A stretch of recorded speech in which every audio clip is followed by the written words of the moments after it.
Hello, everyone.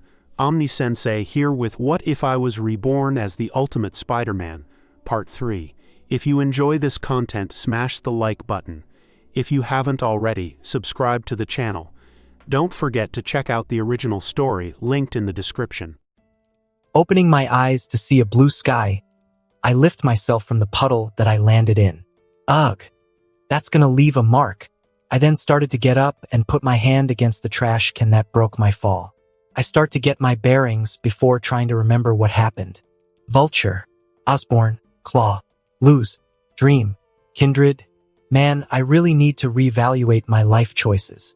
Cracking my back, I start to realize that feeling of losing to Vulture, and my pain has lessened. Or more accurately, decreased from my sleep. My back is still in pain, just not as bad as before. My headache is gone as well. Neither of my hands is as broken as before, but they still hurt. My back, on the other hand, isn't doing any favors right now, even from me standing up. I guess sleeping on the job does have benefits, I said as a joke to lighten my mood a bit before turning serious. Time to go.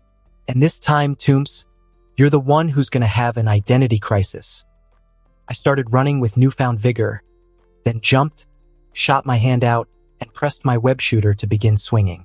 POV change, Norman Osborn, Oscorp Tower, main lobby, afternoon. This way, a lead SWAT officer yelled as he, along with 8 others, was escorting the Osborns to safety. We need to move the Osborns to safety and fast before that Tooms comes back. There were 2 pairs of SWATs on each side of the Osborns, while the one leading was in front, clearing the way until they were outside. Norman was in front of his family while his wife held their son. As they stop at the building's door, Emily lets go of her son to approach her husband. Norman, we will need to talk. TCH later, Emily. Norman states with authority in his voice. We need to get out of here first.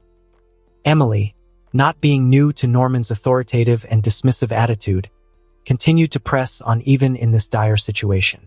Adrian Toombs is someone I recommended for Oscorp. Why is someone I recommended trying to kill us? If you can't tell Emily, we are in a dangerous situation and nothing. Norman, I know when the situation calls upon it, you will avoid and dodge the question to further your own safety. Emily spoke with a knowledgeable voice. If you have anything to do with Adrian. Vulture is a loony who went behind my and Oscorp's backs to push a project to finish for the government, which failed and got destroyed, putting Oscorp in a bad spot. Adrian did a lot of damage that you can't comprehend, which I had to fix. Norman spoke with venom in his tone. Norman then turns his head away, not wanting to continue this talk any further. Emily, however, wouldn't back down from this, especially when she knew Norman better than most. She then got closer and whispered in Norman's ear. Why do I believe you had something to do with Toombs' failed project?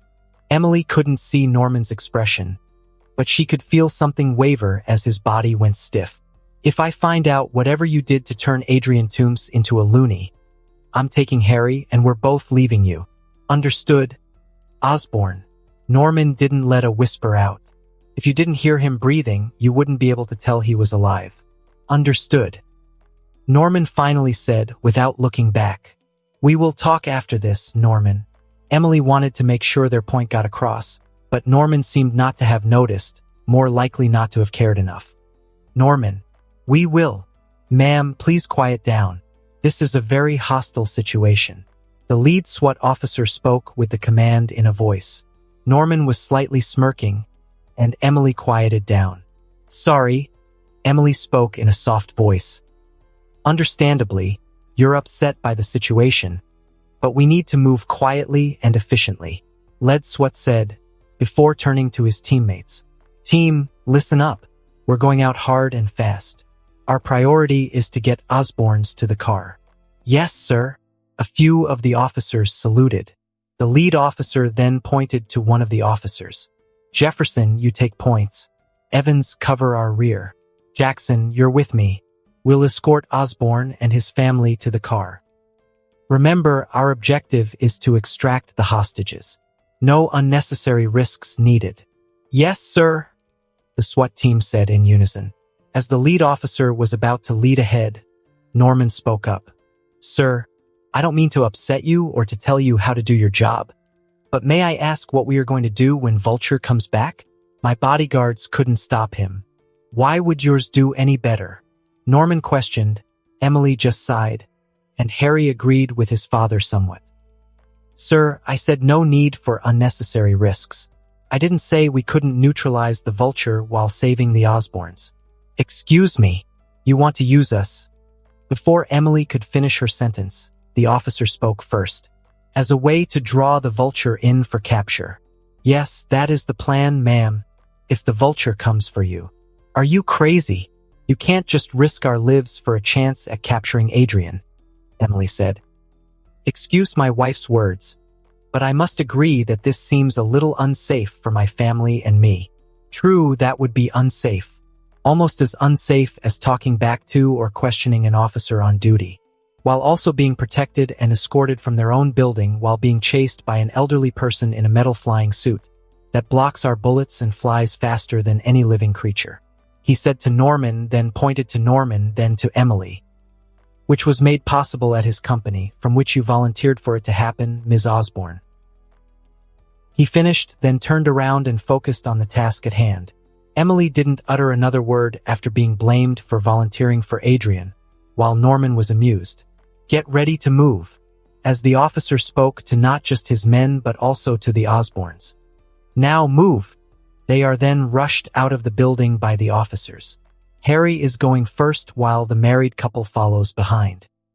They rushed to the nearest SWAT car as the SWAT kept their eyes on the sky on the lookout for vultures.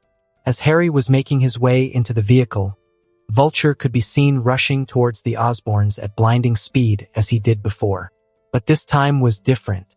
The difference between this time, the Vulture attack, and the last time is that they're prepared. Officers readied their guns, which made the Vulture scoff before setting his sights on Norman. Open fire!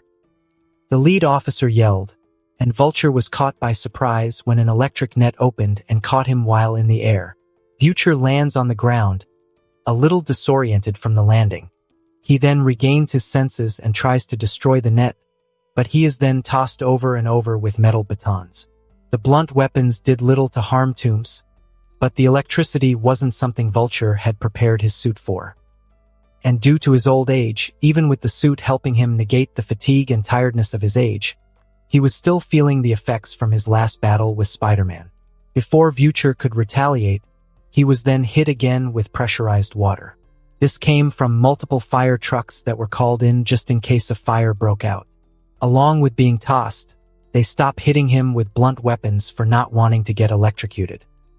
As the audience watches this unfold, we see the lead officer leading the Osborns. Even Norman was slightly impressed. His first thought was that this officer was just another run-of-the-mill officer, but it seems he knew what he was doing. He was going to find out this officer's name after this was all over. When they arrive at the armored car, the officer opens the door, and a blast of sonic energy hits the car, sending it, along with the Osborns and the officer, flying. Then a second one ran through the crowd.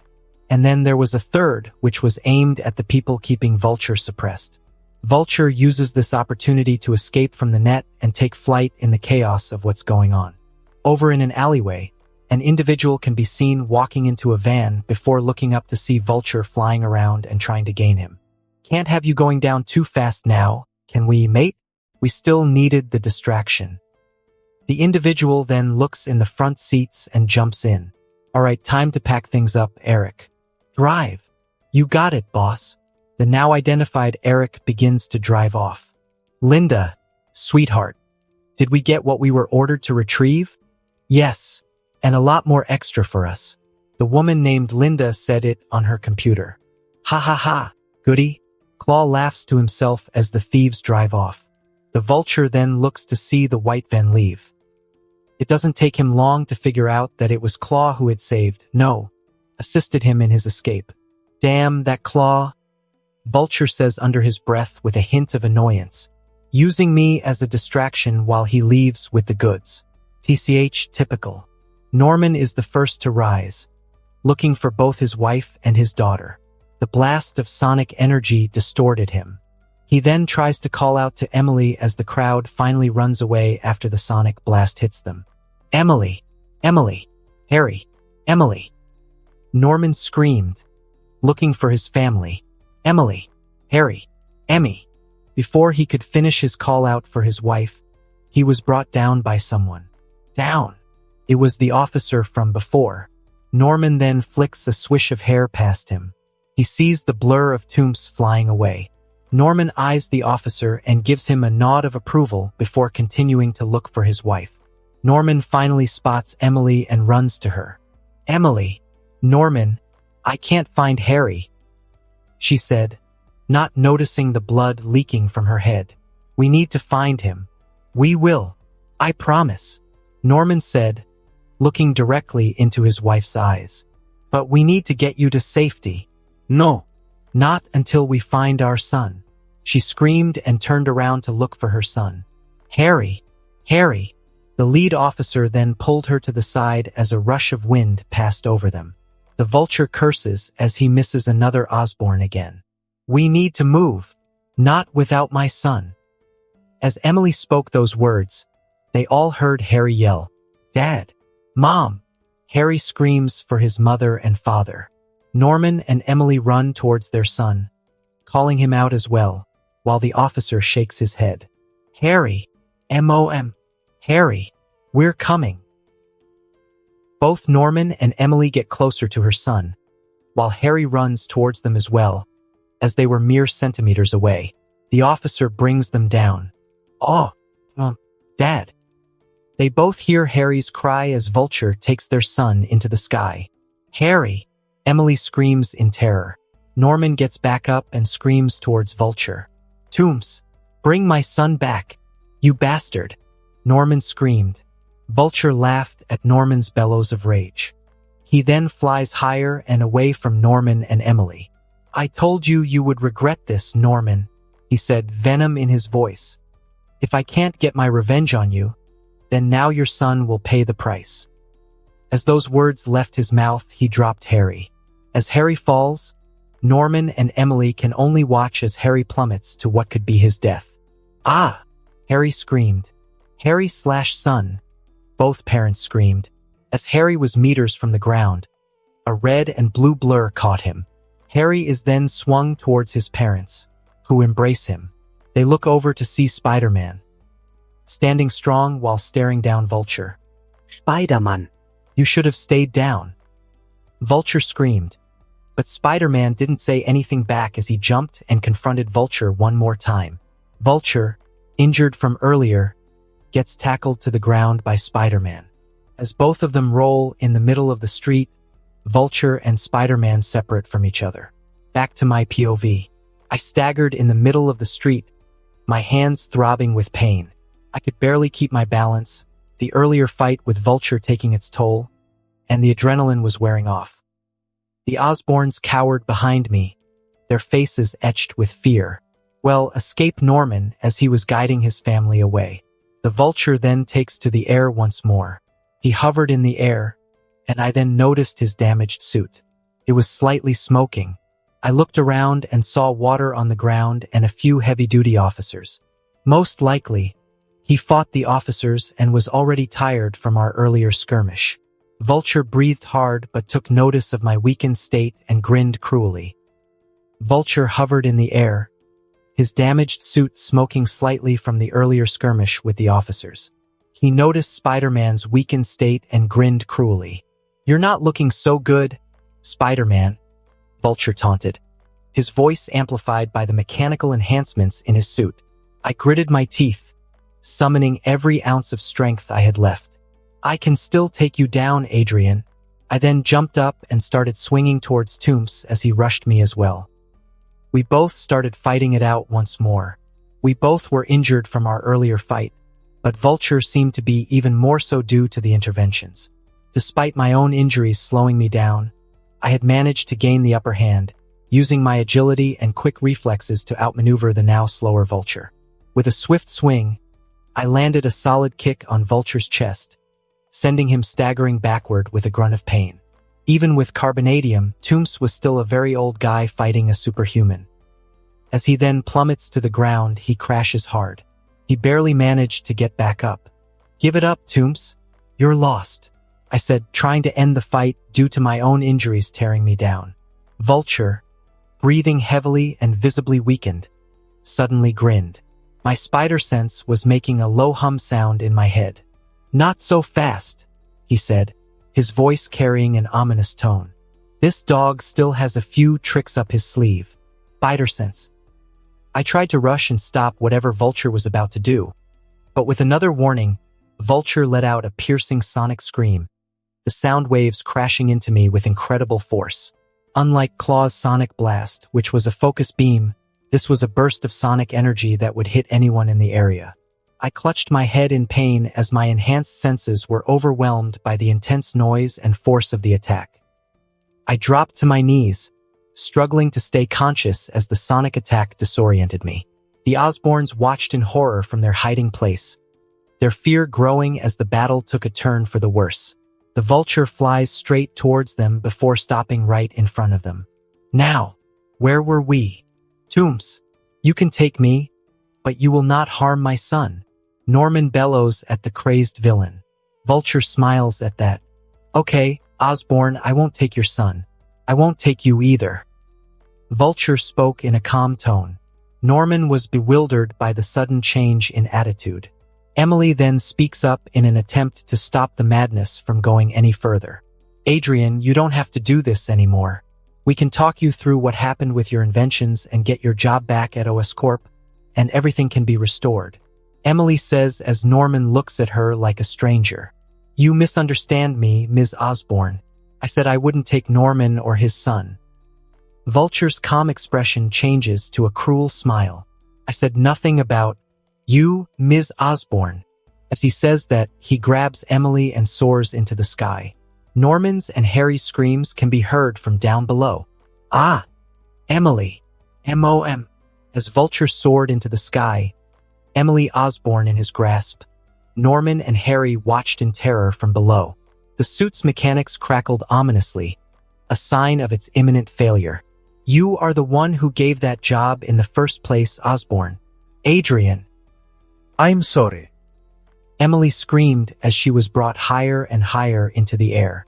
"It is the Vulture now," Vulture screamed, his voice dripping with malice and insanity. "Say goodbye to your wife, Norman. Emily, you do the same." Without hesitation, Vulture released Emily, sending her plummeting toward the ground. My mind raced through possibilities, desperately searching for a solution.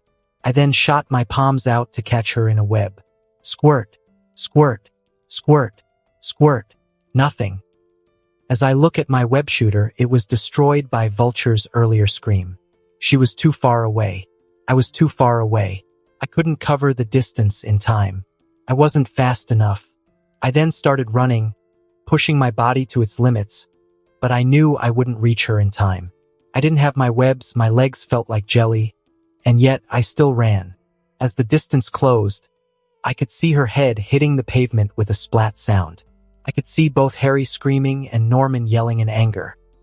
I could see Vulture smiling at someone's death.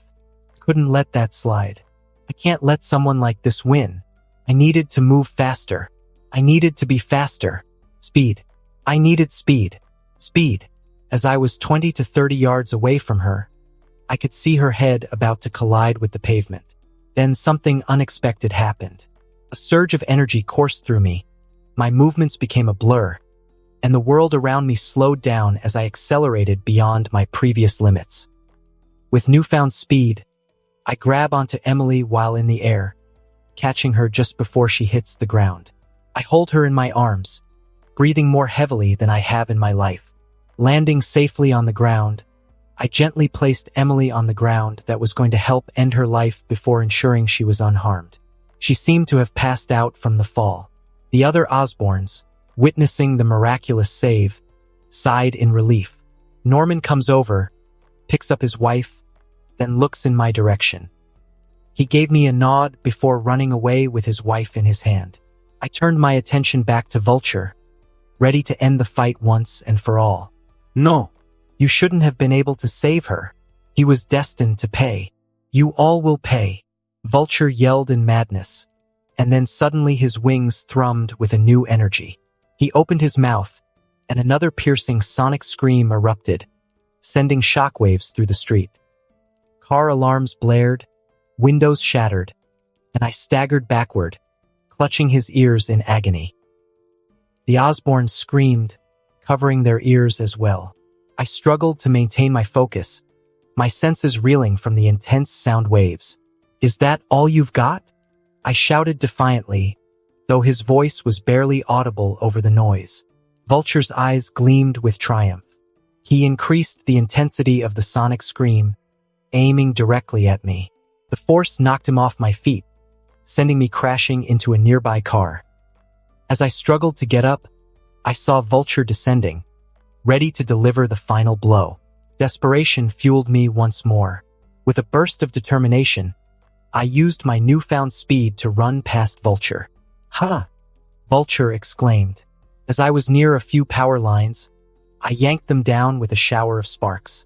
Vulture tried to send another sonic scream, but the electricity crackled through the air, disrupting Vulture's sonic attack.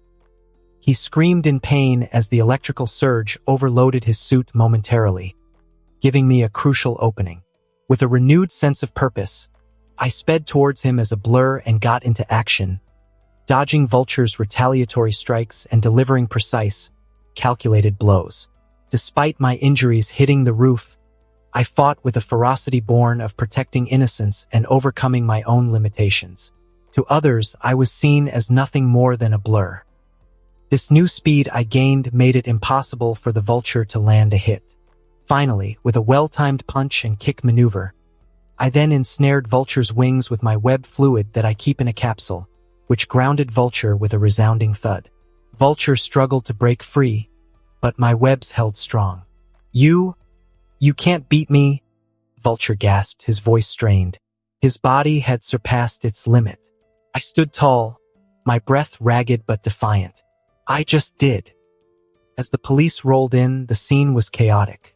Spider-Man looked over to see Norman and Harry Osborn frantically trying to wake Emily, who had fallen into a coma due to the combined trauma of the fall and Vulture's sonic scream. "Emily, please wake up," Norman shouted, his voice filled with desperation as he cradled his wife's limp body. "Mom, please, you have to wake up," Harry echoed, tears streaming down his face as he held her hand tightly. The sight tugged at my heart as I tried to approach them. I knew I shouldn't, but I couldn't watch my best friend, whom I came to love like a brother, suffer alone. But I shouldn't. I'm Spider-Man right now, but I'm always Peter Parker. I felt a surge of guilt and helplessness wash over me as I watched Harry hold his mother's hand. My mind was made up. I took a step forward, but a police officer blocked my path. "Spider-Man, we need you to come with us for questioning," the officer demanded, stepping forward with handcuffs ready. Snapping back into it, I realized what I was about to do was idiotic as I move away. I knew I couldn't afford to be detained, especially now. Utilizing my newly unlocked speed mastery, I swiftly dodged the officers and spirited away as they fired bullets at me. My body is aching, and my web shooters are broken. I pushed myself to the limit, racing through the city until I reached my hidden warehouse. As I neared the entrance, exhausted and battered, I collapsed at the front of the warehouse, unable to go any further. The sound of footsteps approached me, and I looked up to see someone standing there, his expression a mix of shock and concern. I focused my eyes to see Eddie Brock standing above me. Eddie had been worried about Peter's sudden disappearances and his being busy as of late, leading him to investigate. His search had brought him to this warehouse, where he had uncovered Spider-Man's equipment. "Pete, you're Spider-Man?" Eddie's voice trembled with disbelief. I smiled as I remained barely conscious, managing to nod weakly. "Eddie, I need your help." Whatever Eddie was about to say, he left his mouth as he rushed to my side, lifting me and helping me inside the warehouse. "Don't worry, little brother. I've got you. We'll talk this out later," I hope you know that. I could only smile at the thought. First MJ, now Brock. Eddie then lays me down on a table and grabs the first aid kit I had stored around here. Doesn't really matter though. He would become Venom one way or another. This is speeding up the process. Maybe a good way or a bad way. It doesn't matter right now. As I thought about that, Eddie came close and tried his best to save my life. As I slept into the night, I knew the battle was won. But the war against crime in the city never ended. My injuries would heal, but the lessons learned from this night would endure, making me stronger for the challenges ahead. World. Unknown. When I open my eyes, I am greeted with an intense light, and I use my hand to block the sunlight.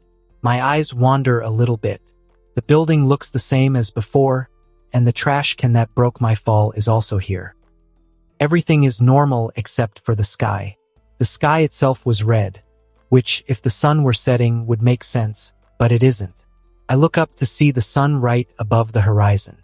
The sun itself was red, and the sky was abnormal, with clouds passing by in a soft wind at my face. A red sky. Strange, it kind of reminds me of Batman, the animated series. Or was it called The Adventures of Batman and Robin? What's going on? Are my senses acting up? Where is... My train of thought is caught off by static going off in my head. Something felt off about this place. Regardless, I need to move when I sit up to feel the roughness of concrete underneath my hand. I'm still outside. I recalled. But where am I? What happened to the Vulture? Immediately recalling my battle with Vulture, then my loss against him, then he was going to... I spoke out before continuing. Oh man, he was gonna kill me. I was gonna die if he didn't get that phone call. Was that Claw on the phone? I thought he only dealt with vibranium. Why is he working with Vulture of all people? Oh man, I was really gonna die? And I gave up? Oh dear God, what am I gonna, Harry? Before another thought could process in my mind, I immediately started to swing after making a powerful leap. Have to get to the Osborns before Vulture does. But what am I gonna do when I face him again? I couldn't beat him before. What about now? I am gonna die. He's going to kill me. As these dark thoughts go through my head, my web swing speed decreases. I think more and more and more about my upcoming death fight against Vulture. Can I even save the Osborns if I can't save myself? What will happen after I fight the Vulture and lose again? Am I even cut out to be Spider-Man? Maybe I should. Oh dear God.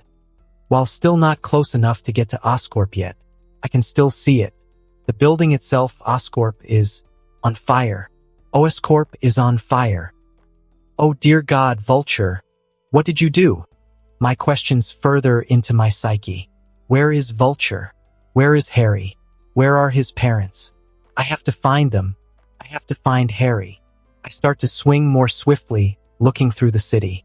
I look through a few of the streets of New York. With no Osborn in sight, I then looked into the sky. No Vulture in sight. I don't see Vulture, Harry, and his parents. I don't see anyone. I can't find him. Where are you, Harry? Wait a second, there's no one here. No people, no birds, no cars, and no noises. And no traffic in New York City. I then stop swinging and land on the ground, right outside of the burning building. What is this? It's quiet. Way too quiet. I look around. I start listening with my super hearing. Not a voice in sight, especially with Oscorp literally burning right in front of me. Where is everyone? Why is the sky red? Wait, that's a question, I said to myself in the desolate city. Why is the sky red? How come I keep ignoring that the first time around? I need to figure this out and find out what happened. Pete, a low whisper of a voice echoes out, but a familiar one at that. I look towards the individual, his face and his body. He is covered with blood. The whole world then caught fire as I spoke out his name. Hor. He looked tired and exhausted, and there was blood. Why was there blood? I rush to him as he falls into my arms. Peter. Harry, everything's gonna be okay. I then start looking around, trying to figure out what's happening and where we are. Memories of our past flashed through my head.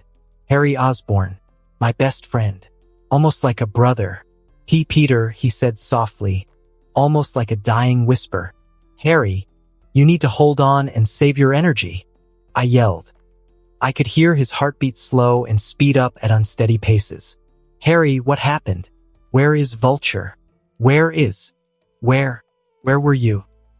I looked straight at him, his eyes looking straight at me. Where was I? I feel my grip loosening. I needed you. We needed you, he said as he grabbed my arms with surprising force. I was fighting the Vulture and I tried to say the words going through my mind but couldn't. You, what? Lost? Gave up? You're supposed to be Spider-Man. How could you let this happen to the US? To me? Your best friend. He then puts his hands on my neck abruptly. I try to remove them, but he doesn't let go, even with my enhanced strength. Harry. Let go. I tried to tell him. You were supposed to be the key to all this. Harry. You were supposed to be Superior. Harry then begins to morph and transform into something. His clothing changed, and his face became distorted. He started to look like Kindred. I tried to push him away, but centipedes wrapped around my arms and legs, straining me more than before. What is going on here? You were supposed to be the hero. You were supposed to save us. All. I could feel the world around me turn to black, but before I could pass out in whatever hell I'm in, I put both my legs in Kindred's stomach and pushed with all I had left. This knocked him back and gave me time to breathe and think. Red sky, fire, destruction of New York, and nightmares?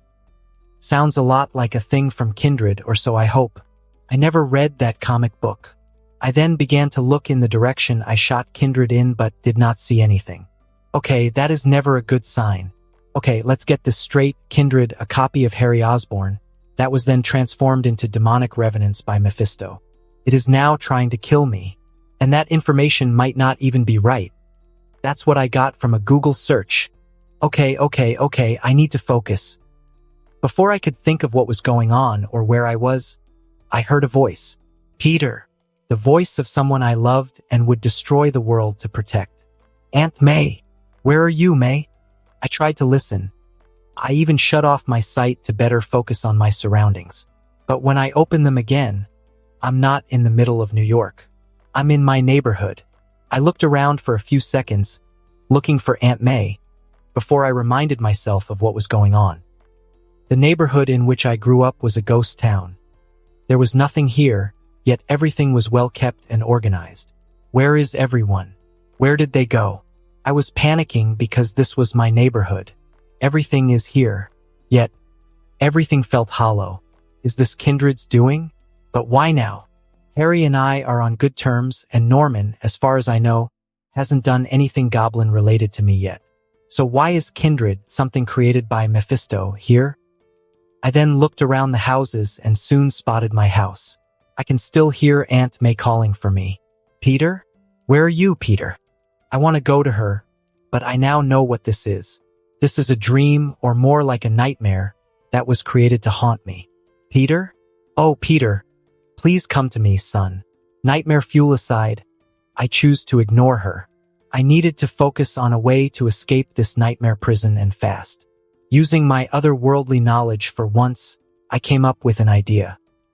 When you realize you're in a dream, you can sometimes force change, I said to myself. This is called lucid dreaming. Lucid dreaming is a state of semi-awareness when you're aware that you're dreaming while you're asleep. In this state, you can recognize your thoughts and emotions, and may even be able to control the dream's narrative to some degree. For example, you may be able to change the people, environment, or storyline.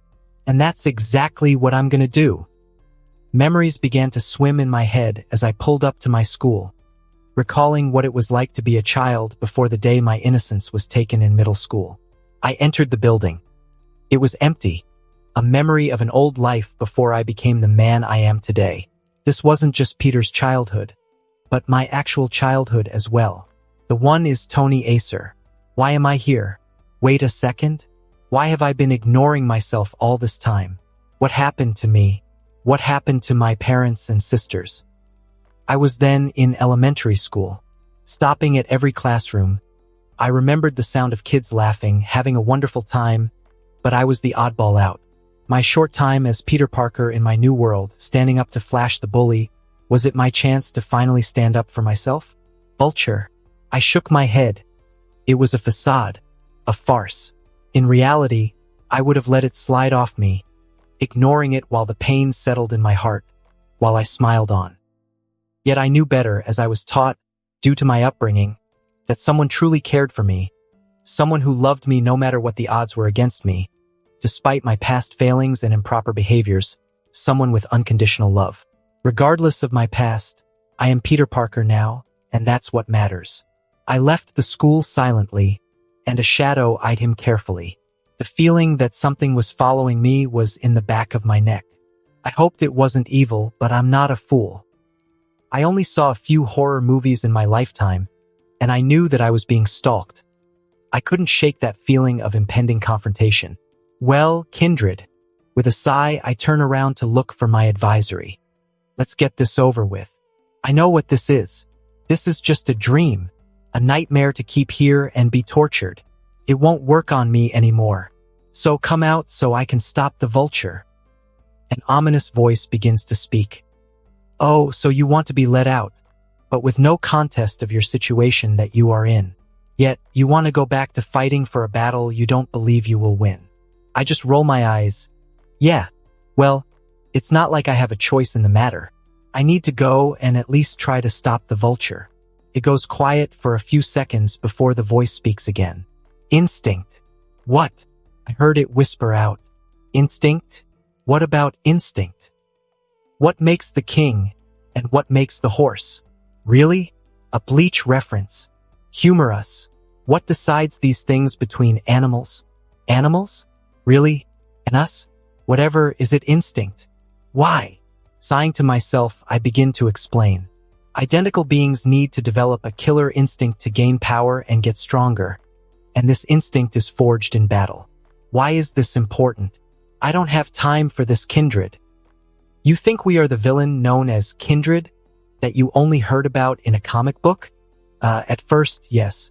But now I have doubts about that, given how you know about comic books and anime from MY World. Who are you? You know when you come back. Come back? What do you mean? Before I could question further, my eyes closed. The world around me disappears. 16 pairs of eyes from the rooftop watch as I fall to sleep. They watched him go back to the world he was brought from. He's not like us, one said. No, he's not. Another said, hovering an inch above the roof. Strange, an older one said. Should we do something about him? A younger one spoke. No. Let's watch first, then we can all decide our next move. A strong but mature voice spoke up among them all. Understood. Understood. As the voice then looks towards the others who were watching from before, they disappear. Finally, my vessel has come to me at last, the voice before spoke in whispers at my departure. Things are finally gonna get interesting. I woke up in the dimly lit warehouse, my body aching all over.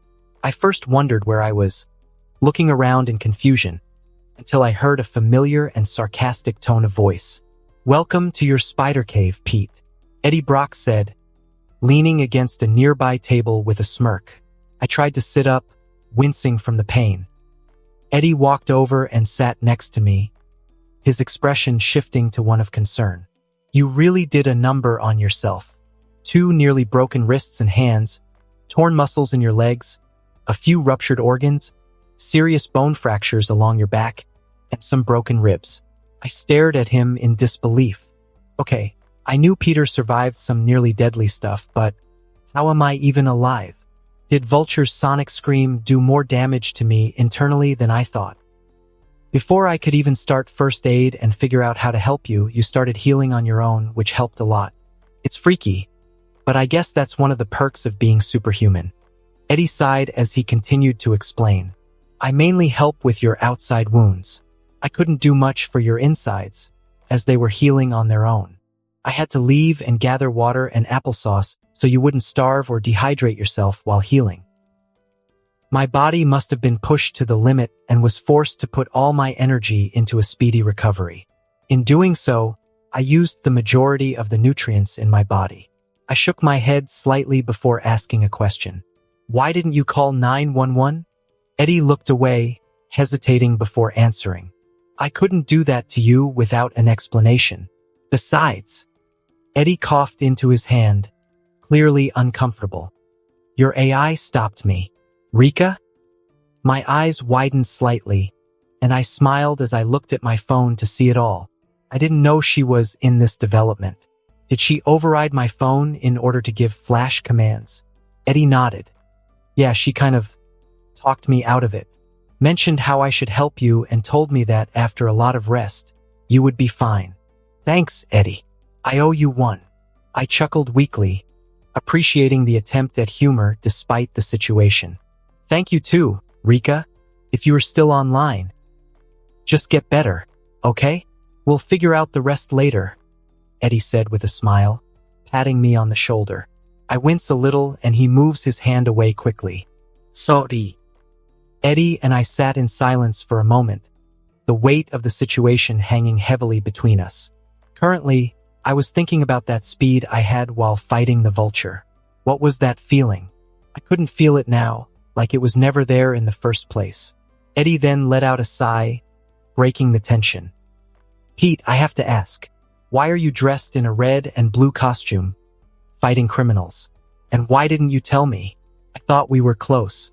I thought we were brothers. Brother, I thought as this snapped me out of my thoughts. I took a deep breath, feeling the guilt settle in. I got my powers before summer started during ESU. I wanted to do something good with them, so I decided to become a superhero. The reason I didn't tell you is that I knew where this would lead. What do you mean, where this would lead? Eddie asks with his brow furrowed.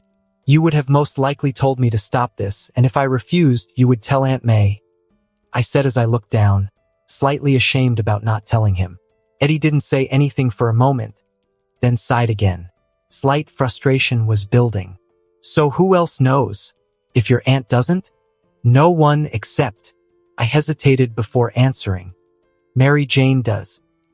You remember her as the redhead from school who was also my neighbor. Why does she know? How does she know? Eddie questions me as I look away, slightly embarrassed about not really paying attention to my surroundings when at home, even though I knew how she would find out. Was I too arrogant? Or did I really not care if she knew? She spotted me leaving Peter Parker's bedroom as Spider-Man and put the pieces together. She recently confronted me today before my fight with Adrian Toombs. I then heard Eddie sigh deeply, running a hand through his hair. You've been out for a whole day, Pete. What? I screamed, shocked to hear that information. Shit, Aunt May must be so worried. Uncle Ben as well, crap. What about the rest? Gwen is probably worried sick about Harry and tried to contact me. What about the rest? Crap, like he could read my mind. Eddie coughed in his hand, getting my attention. I already told Aunt May and the rest of your friends that you were staying with me at my apartment because you were not able to reach Harry. I even told them you were still trying to get in touch with the Osborns and that you were too busy. Horizon called as well, and I gave them an excuse for what was happening with you at the moment. My eyes widened in surprise before I breathed a sigh of relief at Eddie's words. Thank God for that. Horizon called? Yeah, they did. Along with that, your school will be canceled tomorrow. Eddie nodded, then paused, looking intently at Peter. Did you only go to Horizon?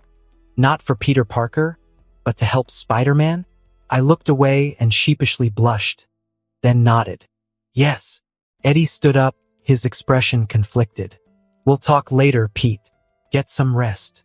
Without another word, Eddie left the warehouse, leaving me alone with my thoughts. With Eddie gone, my mind went straight to my body. I got up and tried using that same feeling from before. Speed. I was moving at a normal pace around the building. Speed. I tried to move faster, but nothing. Speed. After 20 minutes of failure, I gave up. I'm not sure how I did it before, but I couldn't do it now. That speed felt the same as having agility or skill in super speed. I can't truly describe that rush, but it seems somewhat similar to Sung Jin Woo's sprint ability from Solo Leveling. The only difference was that I didn't know how much it increased my speed by, or what it even is. No spider person had super speed on top of their regular speed. What is happening to me? The Parker residence. After some time, I arrived home. Aunt May and Uncle Ben were waiting for me, their faces a mixture of relief and concern. Aunt May immediately approached me, her worry evident. "Peter, why didn't you call us? We've been worried sick." I took a deep breath, trying to maintain my composure. "I'm sorry, Aunt May. I was feeling under the weather, so I decided to stay with Eddie at ESU. I didn't want you and Uncle Ben to worry." Uncle Ben nodded but didn't seem entirely convinced. "You could have at least sent a message, son. We were worried something had happened to you." "I know, and I'm really sorry." I nodded, feeling guilty at making them worry. I also didn't get a chance to check on Harry and see if he was okay. It was so crowded and destructive that I couldn't even help. In the chaos, my phone was broken, so I had to fix it. Aunt May's expression softened as she pulled me into a hug. "It's all right, Peter. We're just glad you're safe. But there's something you should know. Harry's mother, Emily, went into a coma." "A coma? Oh no." My heart sank at the mention, and I felt a wave of guilt wash over me. I should have defeated Vulture sooner. Maybe this wouldn't have happened. Uncle Ben put a reassuring hand on my shoulder. "Peter, you did the best you could. You went out there for your friend. Don't blame yourself for things beyond your control." After some comforting words and time with his aunt and uncle, I retreated to my room to collect my thoughts. I looked through the messages on my phone, feeling slightly overwhelmed. The first one I answered was from Anya. She had heard about my friend and wished me well, but she also reminded him about their project for the Stark Expo. "Hey Peter, hope you're doing okay. Don't forget we need to work on our project for the Stark Expo. Take care." Peter sighed, thinking about his responsibilities. He was working at Horizon Labs and needed to contribute more. He had created Gideon, an AI that helped around the school and assisted Dr. Modell with his research. But lately, he hasn't been keeping up with his commitments. He knew he needed to start working with Anya on their project sooner rather than later. Luckily for him, he had a 4-day weekend due to an event on Monday. So he has today and the next 3 days to get some work done. I then responded to Gwen's calls and texts, dialing her number. It didn't take long for her to answer. "Peter, did you hear about Harry and what happened with his mom? And the Vulture?" "Yeah, Gwen, I heard. I was there trying to help, but I failed." The guilt was heavy, but I pushed it aside to focus on our conversation. "But don't worry, Gwen. Harry's strong and Emily will pull through. I know they will. Hopefully." We talked for a bit, and I did my best to soothe her worries. After hanging up with Gwen, I moved on to my next contacts. Michelle, Jessica Jones, Jean Grey, and then Clayton. Each conversation was similar, with them expressing their concerns and me doing my best to reassure them. Despite the seriousness of the situation, it felt good to connect with my friends, reminding me that I wasn't alone. After I was done talking and chatting with everyone, I finally hovered over my last contact, Mary Jane. Taking a deep breath, I prepared myself for the conversation that lay ahead. As I was about to dial Mary Jane's number, I heard a knock on the door. I took my hand off the phone and opened it to see Mary Jane standing there. "MJ, what are you doing here?" She scowled at me, making me immediately regret my question. "I mean, come in." I corrected myself, stepping aside to let her in. MJ walked in and sat on my bed. I hesitated for a moment before sitting next to her, which seemed to annoy her slightly. We sat in awkward silence for a few minutes until MJ finally spoke. "How's Harry? And his mom?" "Harry's not hurt, but his mom. She's in a coma," I said, feeling the weight of the words. MJ looked saddened. "I've been trying to get in touch with Harry but haven't had any luck." "I tried too, while I was at my warehouse and on the way here," I said, before realizing my mistake. "Warehouse?" MJ's curiosity was piqued. I mean, it's nothing. I quickly backtracked. I don't want you getting involved with Spider-Man more than you already are. You and Eddie are the only ones who know, and I want to keep it that way for as long as possible. MJ then asked, "How did you get your powers, Peter?" "I don't want to talk about it," I replied, not ready to delve into the past. MJ sighed. "You were going to explain everything to me when you came back. I waited a whole day for you, and now you don't want to tell me anything." I took a deep breath. I was bitten by a genetically radioactive modified spider. I decided to use my powers to help people. MJ listened quietly as I finished explaining. Before I could say anything else, Aunt May knocked on the door. I quickly got up to answer it. "It's getting late, Peter. You should take MJ home," Aunt May said. I agreed, and MJ and I headed to her place. When we arrived at her doorstep, she turned to me. "Peter, it's noble that you got powers and didn't immediately use them for your own gain. Regardless of what happened yesterday, you saved them and a bunch of other people." Her words took me by surprise, and I smiled at her. Without realizing it, we both moved closer, and our lips touched. The kiss was electric, and I wrapped my arms around her as she placed her hands on my chest. But suddenly, I pulled away, breathing heavily. MJ's eyes pleaded for me to continue, but I turned away. "This can't happen, MJ. I don't want you to be part of this." Before she could say anything to change my mind, I rushed away and ran back home, my heart heavy with the choices I had to make. I can't get MJ involved anymore. I won't put her in danger like that. Not until I know for sure I can protect her and she can protect herself. To do that, I needed to improve. I needed an upgrade, an advancement that just gave me an idea of what I needed to do. Since my red and blue are disposed of, why not make an advanced one? I said goodnight to both Uncle Ben and Aunt May, then went to my computer and asked Rika to start coming up with designs. After a restless night without sleep, I headed to work immediately in the morning. Today was Friday, and with the expo around the corner, Anya and I had to get started on something. As I was walking down the sidewalk, thinking of ideas and ready to switch between my civilian clothes and my hero costume, I ran into MJ. It was slightly awkward for a second before MJ spoke first. "Peter, we need to talk about our relationship." I knew what she wanted to discuss, but I had already made up my mind. I rudely cut her off. "MJ, we can't be anything more than friends." Her face fell as my words hung in the air. I walked past her and headed for Horizon, leaving MJ standing alone on the sidewalk. I felt a pang of guilt but pushed it aside, focusing on the task at hand. There was too much at stake, and I couldn't afford any distractions. Horizon. After walking into Horizon, I immediately ran into Anya, who wasted no time in dragging me to her lab. I didn't bother fighting her. It was a losing battle on my end. Once inside the lab, Anya started laying out her ideas. "All right, Peter, we need something groundbreaking for the Science Expo. Any thoughts?"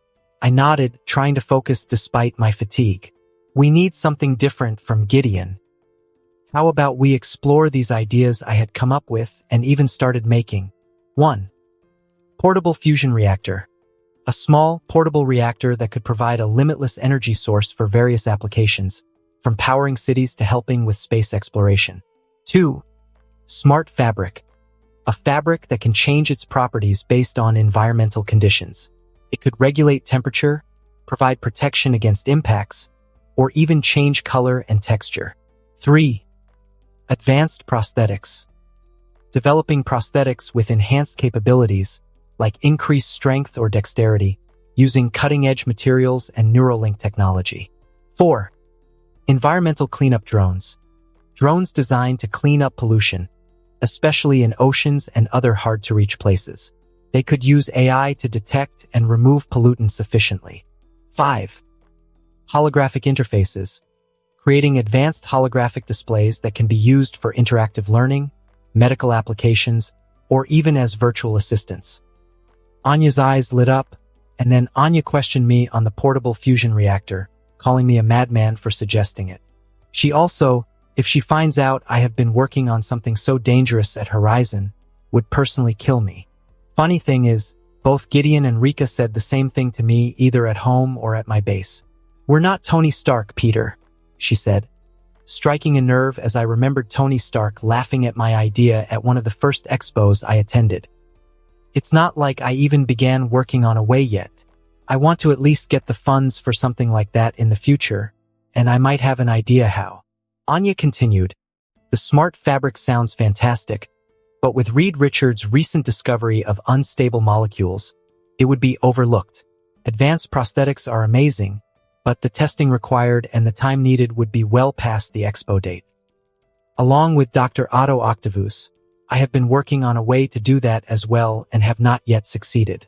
What chance do we have to get it done if a man who is a genius in that field can't?"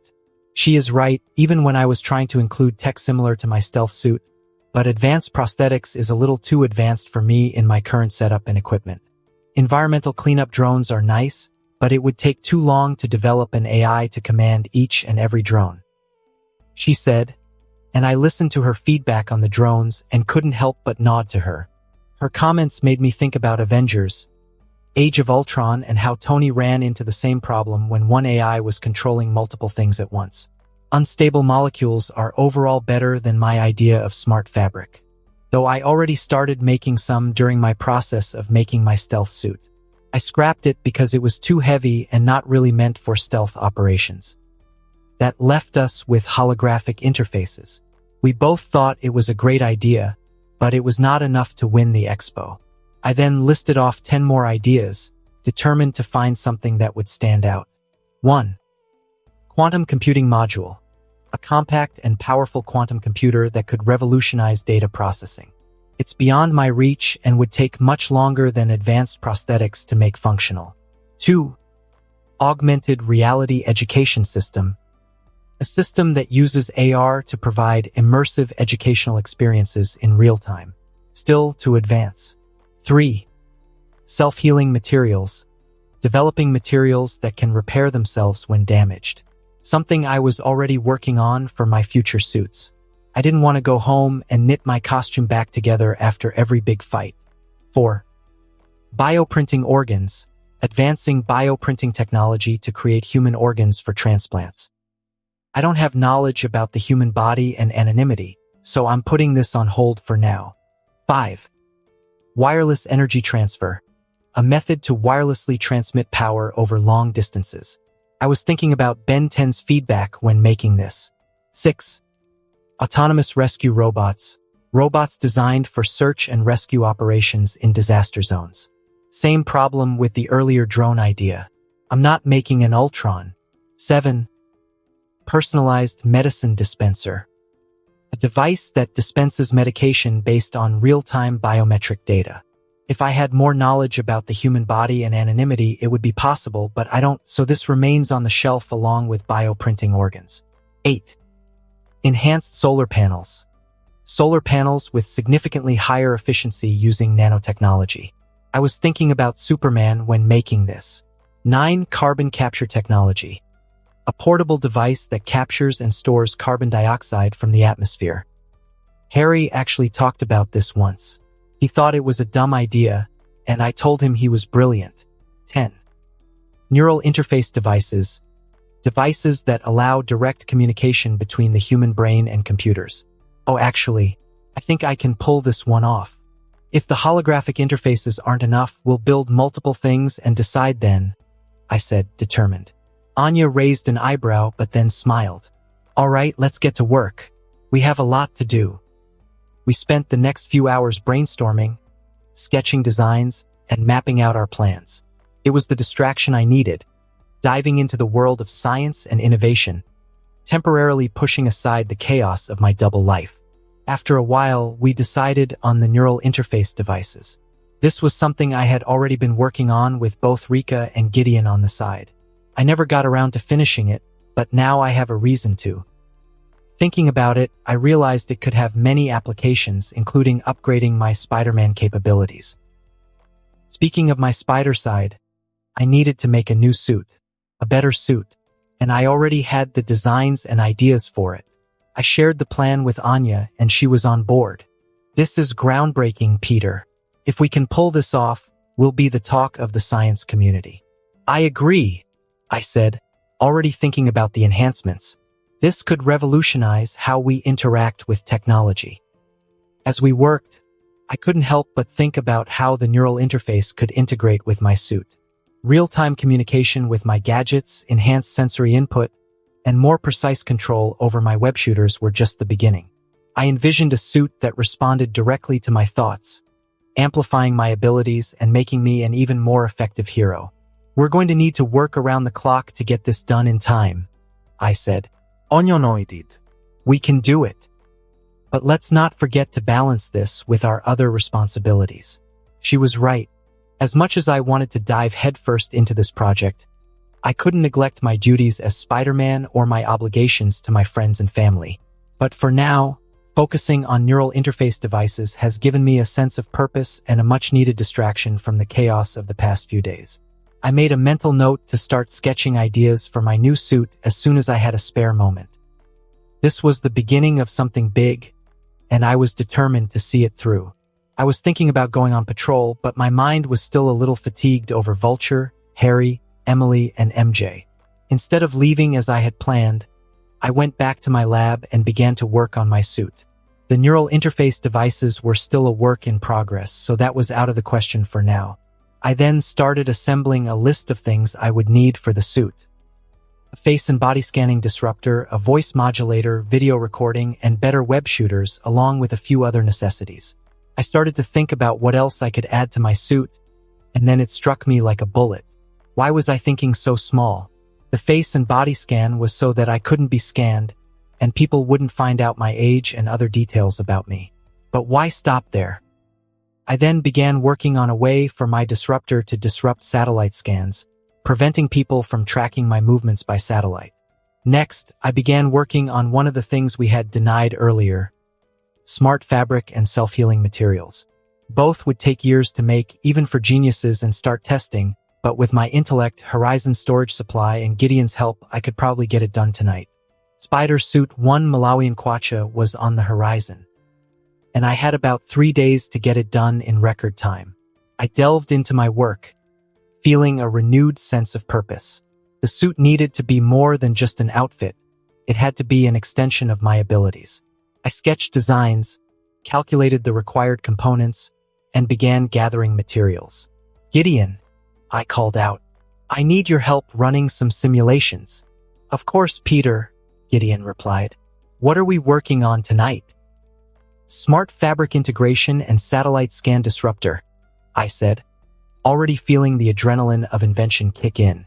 I need this suit to be the best it can be.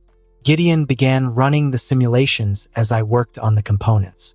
The smart fabric would adapt to my movements, enhancing flexibility and durability. The self-healing materials would ensure the suit could withstand and recover from damage, minimizing downtime between battles. As the hours ticked by, I lost myself in the work. The fatigue from the previous day's events seemed to fade as I focused on each intricate detail. By the time I looked up, the first light of dawn was starting to filter through the windows. I took a step back and surveyed my progress. The new suit was taking shape, and with Gideon's simulations showing promising results, I felt a surge of satisfaction. This is going to change everything, I muttered to myself, feeling a sense of accomplishment. Spider Suit 1 Malawian Kwacha is just the beginning. I had told Uncle Ben I would be spending the night at Horizon due to technical problems with Gideon and the school. The reason I told Uncle Ben, not Aunt May, was that she might have refused. Another thought passed through my head. Speed. My body was able to move faster, and I still don't know why or how. I never got around to testing my blood, but that could wait until after I finished my suit. Right now, I need to focus on armoring my suit, then adding the tech. I can worry about my special skill later. I came up with 10 different materials that could be used as a flexible material that wouldn't hamper my speed as Spider-Man. 1. Kevlar. Known for its use in bulletproof vests, Kevlar is lightweight yet incredibly strong. 2. Carbon nanotubes. Extremely strong and lightweight, ideal for flexibility and durability. 3. Spider silk. Synthetic spider silk is a little tough and flexible, perfect for the agility I need. 4. Graphene. One of the strongest materials known to an average person, it's also incredibly thin and flexible. 5. Liquid armor. A fluid that hardens upon impact, providing both flexibility and protection. 6. Nano-enhanced fabric. Integrating nanoparticles to enhance strength and flexibility. 7. Reinforced polymer, lightweight and durable, used in high-impact sports gear. 8. Titanium fiber. Provides excellent protection while maintaining flexibility. 9. Ceramic plates. Lightweight ceramic plates that could be integrated into the fabric for added protection. 10. Shear thickening fluid. A non-Newtonian fluid that hardens on impact, perfect for an additional layer of defense. I started experimenting with these materials, testing their flexibility, durability, and how they interacted with each other. Combining the right elements could create a suit that was both lightweight and incredibly protective. Gideon, run simulations on these materials for flexibility and impact resistance. I instructed. Running simulations now, Gideon responded. Which material combination are we testing first? Start with number 2, carbon nanotubes, and number 3, spider silk, which I generate from my body, I said, thinking about the balance between strength and flexibility. And then test number 1, Kevlar, with number 5, liquid armor as well. As Gideon ran the simulations, I began working on the suit's prototype. The new suit would not only be more protective, but also wouldn't hinder my abilities. The added armor would ensure I could take more hits without being sidelined, and the flexibility would keep my movements agile and swift. I was deep in concentration, soldering the components together, when Gideon reported back. The carbon nanotubes and spider silk combination shows a high degree of flexibility with exceptional strength. The Kevlar and liquid armor combination provides excellent impact resistance, but is slightly less flexible. Perfect, I said, feeling a surge of excitement. Let's integrate the carbon nanotubes and spider silk into the main fabric. Use Kevlar and liquid armor in critical areas such as the chest and back. Also, I want the logo to be large to make it cross over my chest and make bits of it out of number 10. Shear thickening fluid. As I continued working, my mind wandered to the potential this new suit had. It wasn't just about surviving fights anymore. It was about pushing the limits of what Spider-Man could do. With this new suit, I would be better equipped to protect the city and those I cared about. The suit had a red and darkish gray-blue color scheme, with the spider being white along with other parts of the body. By the time the sun began to rise and fall, the prototype was nearly complete. I stepped back and admired the suit, feeling a sense of accomplishment. The spider suit 1 Malawian Kwacha was ready for its first test run. I'll make sure to test where that speed came from as well, I reminded myself. But first, I need to see how this suit holds up in the field. I haven't been Spider-Man in a while for 3 key reasons. No suit, mentality fatigue, and being busy with Horizon. But all those reasons have been erased. I suited up, feeling the new material conform to my body. It was lightweight yet felt incredibly strong. With a deep breath, I activated the suit and prepared for my next mission as Spider-Man. Home. I swung my way home to get some much-needed rest before going to school tomorrow, wearing my new suit while doing so. Felt like a second skin, tight and snug. My speed and agility were slightly down, but I could still move at great speeds regardless. While my 3 days were up, I didn't really fight crime as much these past few days due to my work. Now that my suit is complete or near complete, I want to rest for a day and gather my strength for what's to come.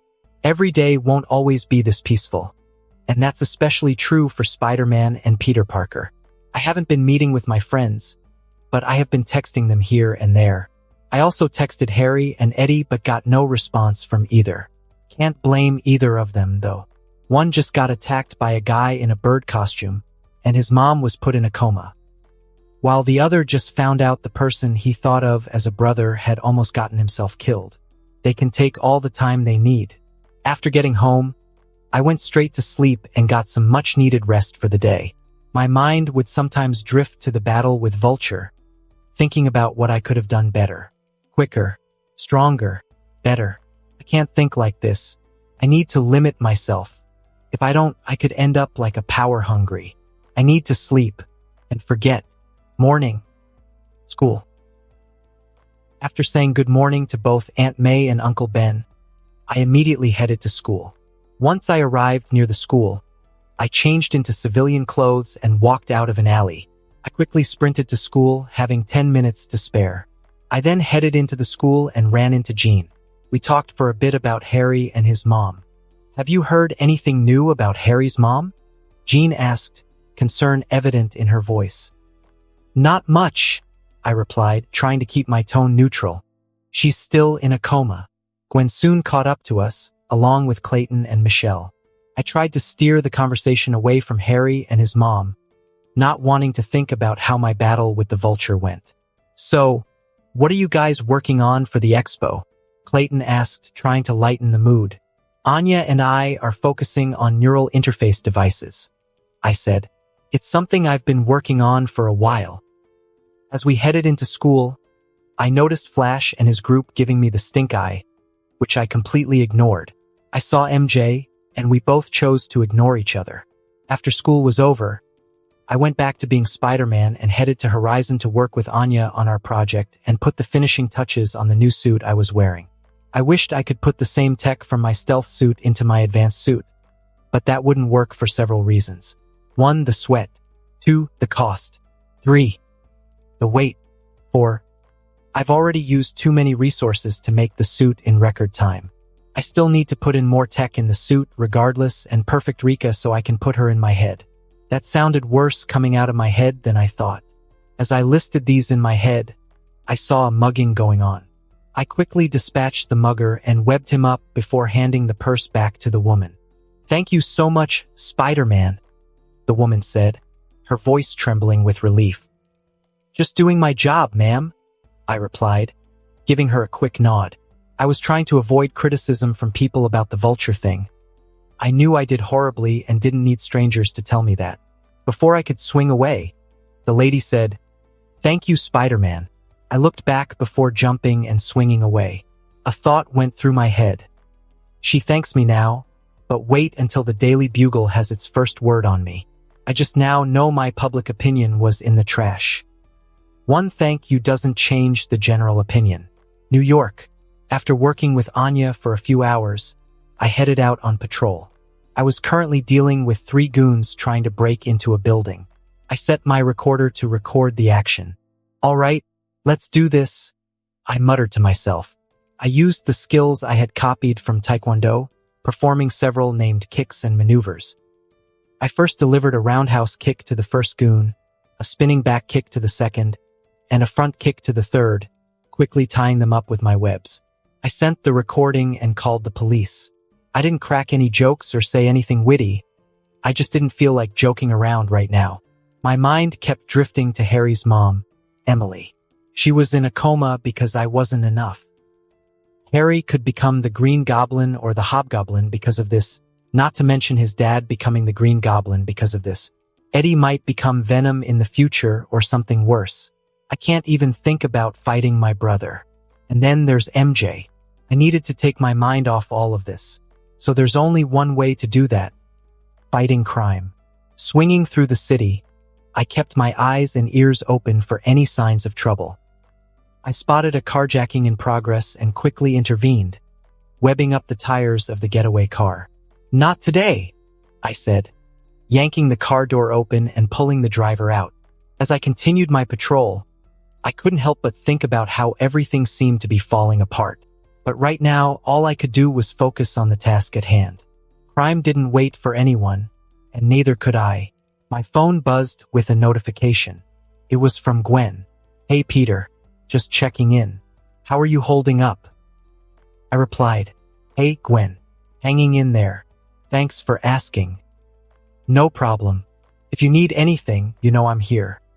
Appreciate it." I texted back, feeling a small sense of relief. I swung towards another part of the city, ready to take on whatever came my way. I needed to keep moving, keep fighting, keep protecting. It was the only way to keep my mind off everything else. I jumped off to take on a few more crimes, engaging with all types of thugs, crooks, and other bad guys. This time, I started cracking wisecracks and jokes again, feeling a bit more like myself. Hey, did you hear the one about the crook who tried to rob Spiderman? He got all tied up in the end, I quipped as I webbed up a group of muggers. Using multiple basic boxing moves I'd seen Flash use when he boxed as a kid, I quickly dispatched my opponents. My ability to copy any move I saw made fighting easier, but it wouldn't help much against skilled fighters unless I kept challenging myself. Still, I went deeper and deeper into the city, tackling all types of crimes. Eventually, I arrived in Hell's Kitchen. Why does it seem like Hell's Kitchen is a bad thing? From what I knew from the internet and the news, this place had become crime-ridden due to gang wars between all types of mob bosses. Turns out this is where Silverman and the big man duke it out for New York. After what happened here, and because this place is more on the outskirts of New York, a bunch of crime comes from here of all places. Poor Matt, he has his work cut out for him. Police tried to end the crime here, but due to friendly suggestions and persuasion, they gave up on it, along with the city. In doing so, crime picks up here to the point that no one could end all the crimes here and chose to ignore it completely. Most crimes come here now, along with the most violence now. New York's very own crime ally. Can't wait, I muttered to myself as I swung straight through the city and into Hell's Kitchen. Landing on a rooftop, I surveyed the area below. The streets were dark and full of shadows, but I could hear the distant sounds of a struggle. Swinging down to a nearby alley, I saw a group of armed thugs threatening a man. Looks like I found tonight's entertainment, I said, dropping into the middle of the group. All right, boys, who's up first? One of the thugs lunged at me with a knife. I dodged to the side, grabbed his wrist, and flipped him over my shoulder. Nice try, but you'll have to do better than that. As the fight continued, I used a mix of boxing, taekwondo, and my own spider-powered acrobatics to take down each thug one by one.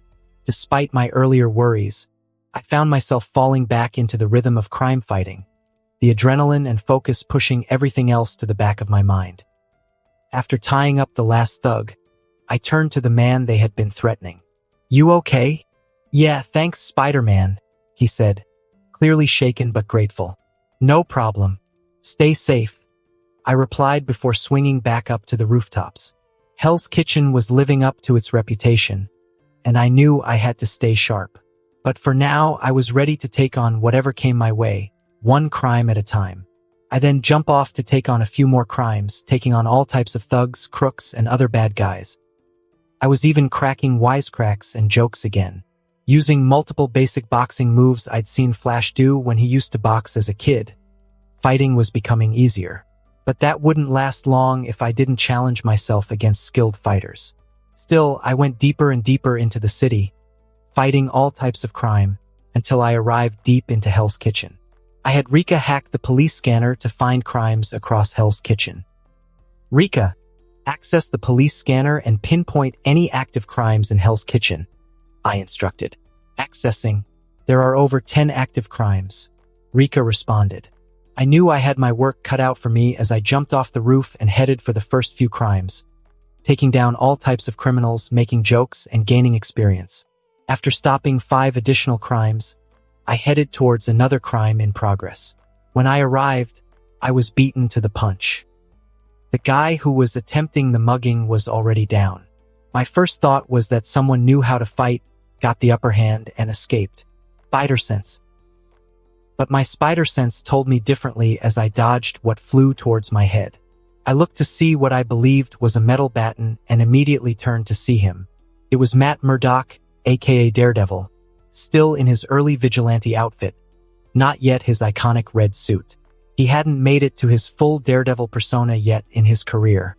Speak of the devil, and he shall appear, I quipped, trying to break the ice. Hey there, Red. Or should I say, not yet Red. He didn't respond kindly. Who are you, and what are you doing in my neighborhood? He demanded, his tone aggressive. Just helping out with the crime problem, buddy. No need to get all grumpy, I replied, trying to lighten the mood. This could get bad quick. Better be careful not to get my pretty face punched. But Daredevil wasn't having it. I don't know who you are, and I can't read you. Why is that? He asked, frustration evident in his voice. I realized then that my suit's scan disruptor was unintentionally messing with his radar abilities.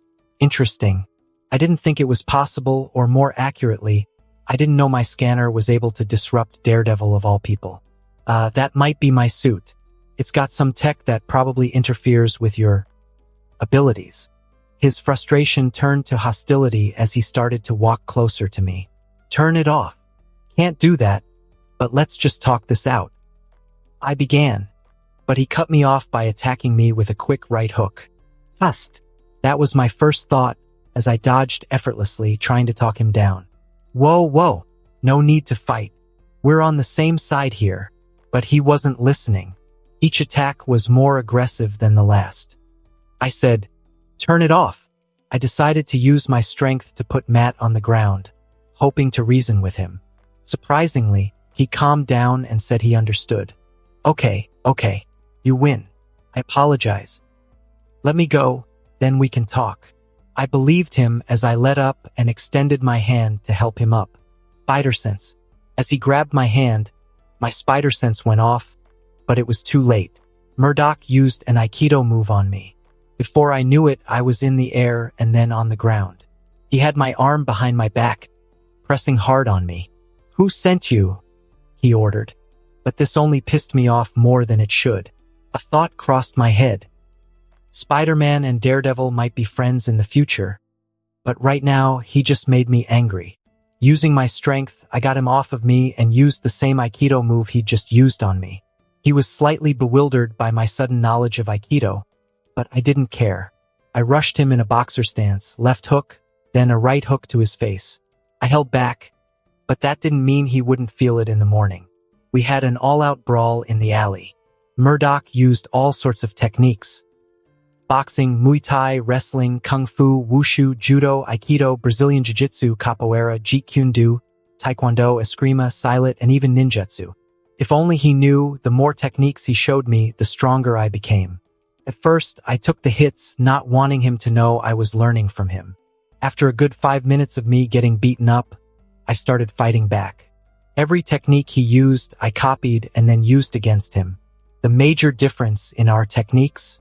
I was superhuman. My attacks hit harder and faster. I took Murdoch's arm behind his back as he did me and spoke into his ear. We are not enemies, Devil of Hell's Kitchen. We could or will be allies. I want that because we both have the same goals, the most important one being protecting what we consider home. If you ever need my assistance, I will be there. You're not alone. As I released him, Murdoch turned his head to see me gone. I was already swinging home, my body sore from tanking those hits. Even though I was wearing great armor, Murdoch knew where to strike the weak points that my armor didn't protect as well. Regardless, I went over the fight in my head and thought about all the techniques I'd acquired from Murdoch. I told Rika, who was recording the fight, to look up the techniques I had acquired and make a list. I copied at least 13 to 14 martial arts from him, each with 2 to 3 different techniques. I wanted a list to understand how each technique worked. Spider sense. Go this way. As I swung home, my hearing and spider sense pulled me in another direction. Before I knew it, I found myself outside Stark Industries. This was where Ironmonger would fight Iron Man. I didn't think much of it at first, but then I saw Pepper Potts, Tony's secretary, future CEO, and wife running out of the building. Crap, I muttered as Ironmonger burst through the ground. I swung into action to fight the lunatic who ripped out his own boss's heart and left him for dead. My first priority was getting Pepper to safety. I swung down, grabbed her, and brought her to a secure location. Stay here and stay low, I instructed Pepper before turning my attention back to Ironmonger. Spider-Man, what are you doing here? Pepper asked, breathless and confused. No time for a Q&A session, Ms. Potts. I've got a giant metal maniac to deal with. I swung back towards Ironmonger, my adrenaline pumping. Crap. I didn't plan for this. The massive suit of armor was already causing chaos, and I knew I had to act fast. I landed on a nearby rooftop, assessing the situation. Tony was nowhere to be seen, likely still flying here at maximum speed or gearing up. Hey, Tin Man. I shouted, trying to get Ironmonger's attention. Why don't you pick on someone your own size? Or at least someone who can dodge better than a building? Ironmonger turned towards me, his eyes glowing with malevolence. Who the hell are you? I could hear Obadiah Stane's voice and growl. You're friendly neighborhood Spider-Man, and you're about to have a really bad day. I retorted, shooting a web at his face to obscure his vision. Need to keep his vision limited and buy time for Tony to get here. Ironmonger roared in frustration, swiping at the webbing. I used his momentary distraction to swing down and deliver a powerful kick to his chest. Cling. It was like kicking a steel wall, but I didn't let that stop me. Is that all you got, hero? Ironmonger sneered, tearing the webbing off his face and looking towards the web slinger. Just getting started, I replied, shooting more webs at his joints to try and slow him down. I swung around him, using my agility to keep out of his reach. Each time he swung at me, I dodged and countered with quick strikes, aiming for any weak points I could find in the suit. If only I had more time to perfect my suit, I could have Rika-scanned the suit and figure out this thing's weak points more efficiently. Just then, I heard the familiar whirring and clanking of Iron Man's suit in the distance. Tony finally showed up, but his suit looked battered. Who the hell are you? Iron Man's voice boomed through his speakers as he landed next to me. Spider-Man. No time for introductions, though, I replied, dodging another swing from Ironmonger. Your friend here is a bit cranky. Tony's suit only had 30% power left, and I was tired and a little bruised from my fight with Matt Murdock. But there was no time to think about that now. We had to deal with Ironmonger.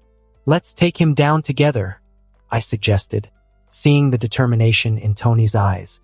Right? Stay close and try not to get in my way, Tony said, charging his repulsors.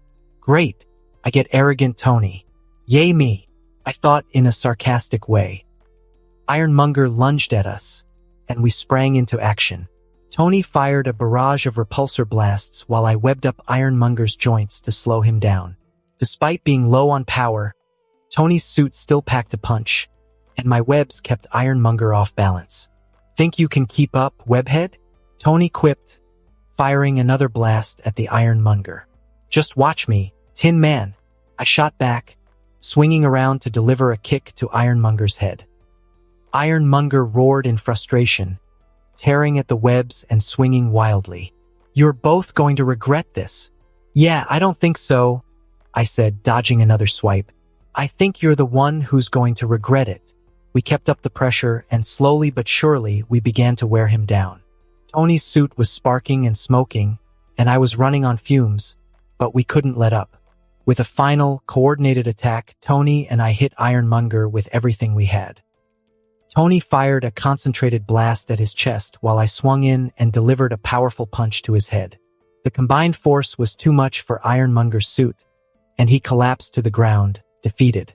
And look at that, Obadiah Stane lives another day to come back as a supervillain. Can't wait. Tony and I stood over him, panting and bruised. Good work, Spider-Man, Tony said, his voice strained as his suit was shutting down. Thanks, Iron Man. You too, I replied, wiping sweat from my brow.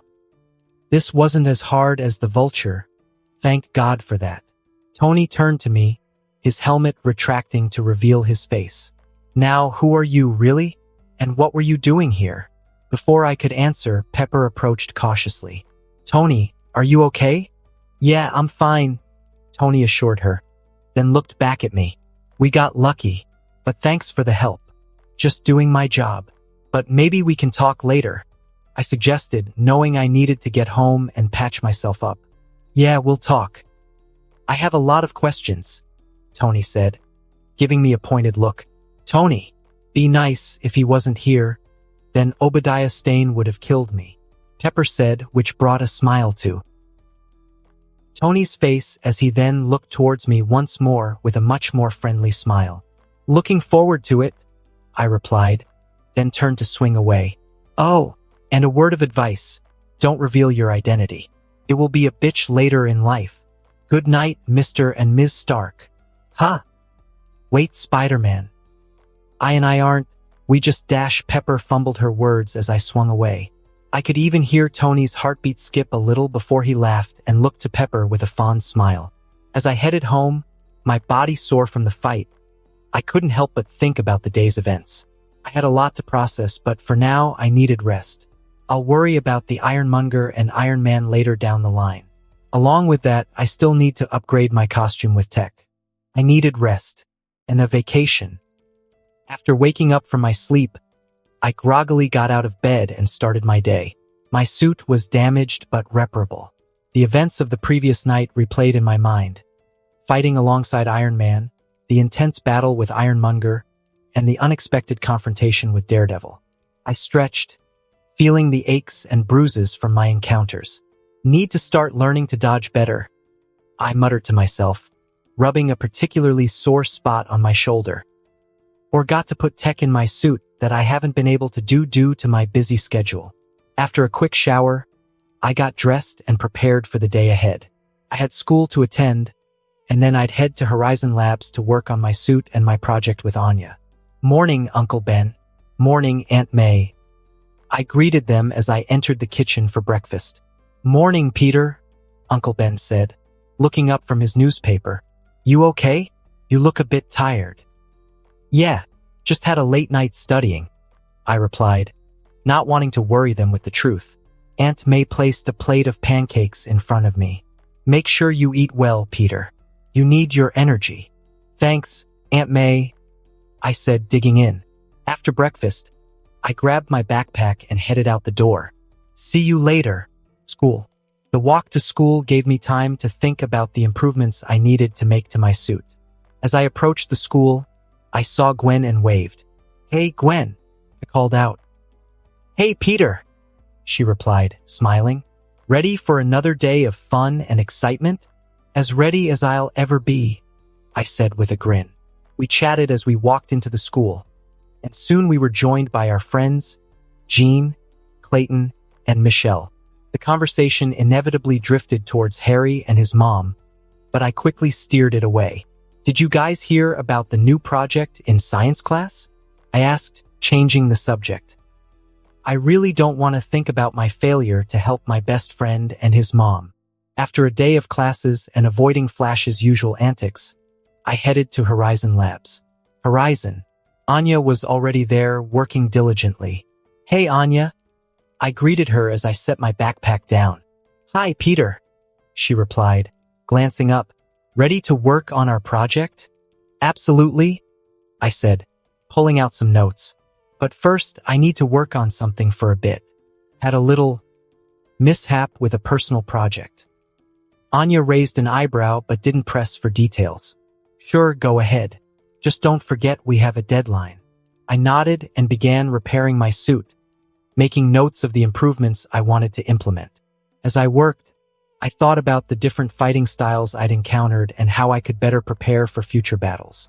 What I'm putting in my suit currently is Rika, my AI that I haven't been able to fully intimate due to a lack of time and resources.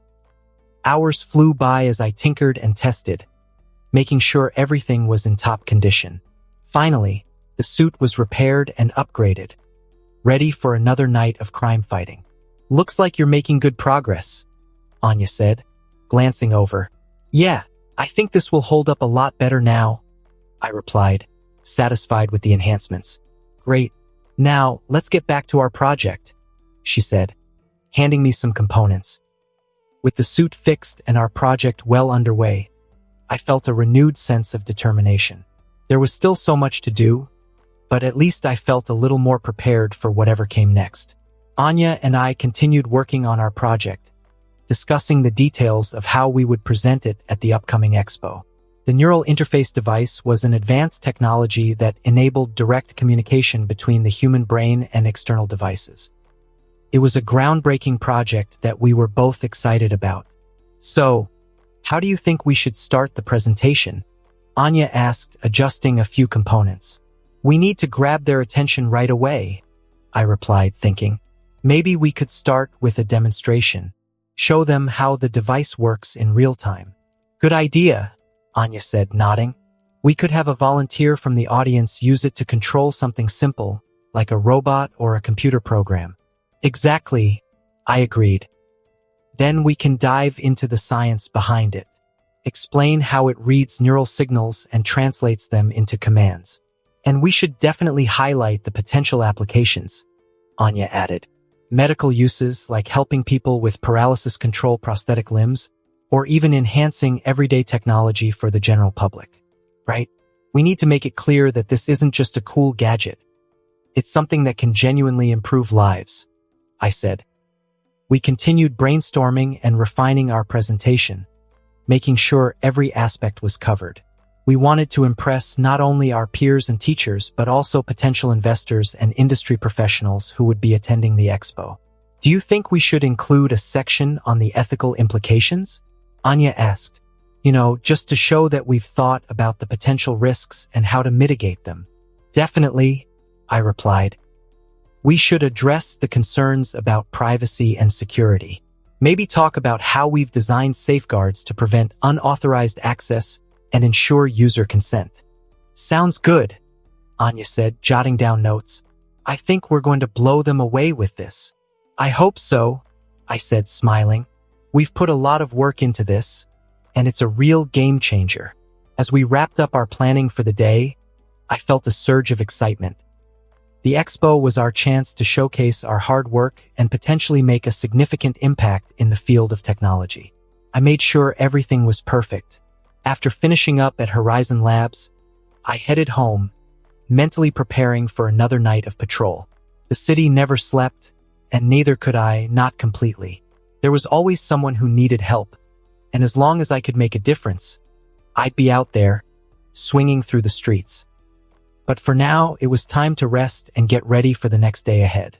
I was still feeling mental fatigue and the effects of my earlier battles with Matt Murdock and Ironmonger. Though with Matt, his punches didn't really hurt as much. Ironmonger, on the other hand, did, which reminded me to check something as I pulled out my phone and looked up Iron Man. It seems Tony didn't reveal his secret identity as he did in the movies. Did he take my suggestion then? That's new. Iron Man might just go by Tony Stark's bodyguard, like in the Ultimate movie, Spider Sense. Danger. As I was heading home, I felt my spider sense go off like crazy. I immediately called Uncle Ben and told him I won't be making it home due to work. I then ran into a nearby alley and grabbed my suit and put it on. In a minute, I was dressed in my costume, web shooters ready and fully loaded. I snuck out of my home residence and jumped from tree to tree, hiding in the shadows until I was far away to swing away. I was too close to home and was in the neighborhood, so I had to be more sneaky than usual. Despite my earlier claims of exhaustion from the earlier battles with Matt Murdock and Ironmonger, I knew I couldn't ignore my spider sense. It was going off like crazy, pointing me toward the city. Without hesitation, I had to suit up and swing out, weaving through the buildings with practiced ease. As I got closer, I noticed people running in the opposite direction, panic etched on their faces. I sped up, hoping to get there before things got worse. When I finally arrived, I spotted a scene that made me curse under my breath. I saw a man dressed in metallic armor with a green cape around his shoulders, raising his hands into the air, throwing lightning out in arcs in all directions with no aim. Suddenly, a fireball came flying down and crashed into the man. However, the armored man grabbed something in the fire and threw it into a big, giant orange rock creature. I then see the armored figure fire a lightning bolt at them both, but it is shielded by a force field from a beautiful blonde woman. Right behind her was a man who was held to be the smartest man alive. These people were the Fantastic Four: Johnny Storm, Sue Storm, Ben Grimm, and Reed Reckard. Aka, Human Torch, Invisible Woman, The Thing, and Mr. Fantastic. And the armored guy with the green cape who was attacking and trying to destroy them along with the city, that was Victor Von Doom. Hey, Dr. Doom. The Fantastic Four must have gotten their powers a while ago, and I was too busy to notice. Yes, Victor Von Doom did as well. He got his powers as well. and now they were tearing up the city. I needed to help. But in order to do that, I need to stop Dr. Doom. Top 3 in the Marvel Universe at his peak. Sewer apples. My heart was pounding, excited and dreading the coming fight. Thoughts are going through my mind. Can't the Fantastic Four defeat Doom? Do they really need my help? I helped Tony because he was late to the battle with Ironmonger. But fighting Doom? Ark. Can't run away. People's lives are in danger. I'm just making excuses, and I need to help, regardless of my fears. I need to get my name out there in the public eye anyway, as of the Vulture failure. Spider-Man needs to step into the light and be seen as and with the good guys. There would be no question of what I wanted to do. In the middle of the chaos stood Dr. Doom, facing off against the Fantastic Four. Sewer apples. Dr. Doom and the Fantastic Four. I muttered to myself. I should have anticipated Doom coming and prepared accordingly. If only I had a day to add some type of electric absorption feature in my suit or something. From the looks of it, Reed and Sue were protecting and guiding citizens away, while Johnny and Ben served as the distraction to Doom. Reed Richards, Mr. Fantastic, was stretching his limbs to create a barrier between Doom and the fleeing civilians. Hurry! Move! Get to safety! Act! Sue Storm, the invisible woman, was generating force fields to protect people from Doom's rampaging lightning. So much power! Doom wasn't paying attention to the people as much as his hatred was focused on Reed, but currently, his focus was on the annoying flies trying to damage him. Hey, come on man, this is the best you got. No wonder you were always second to Reed.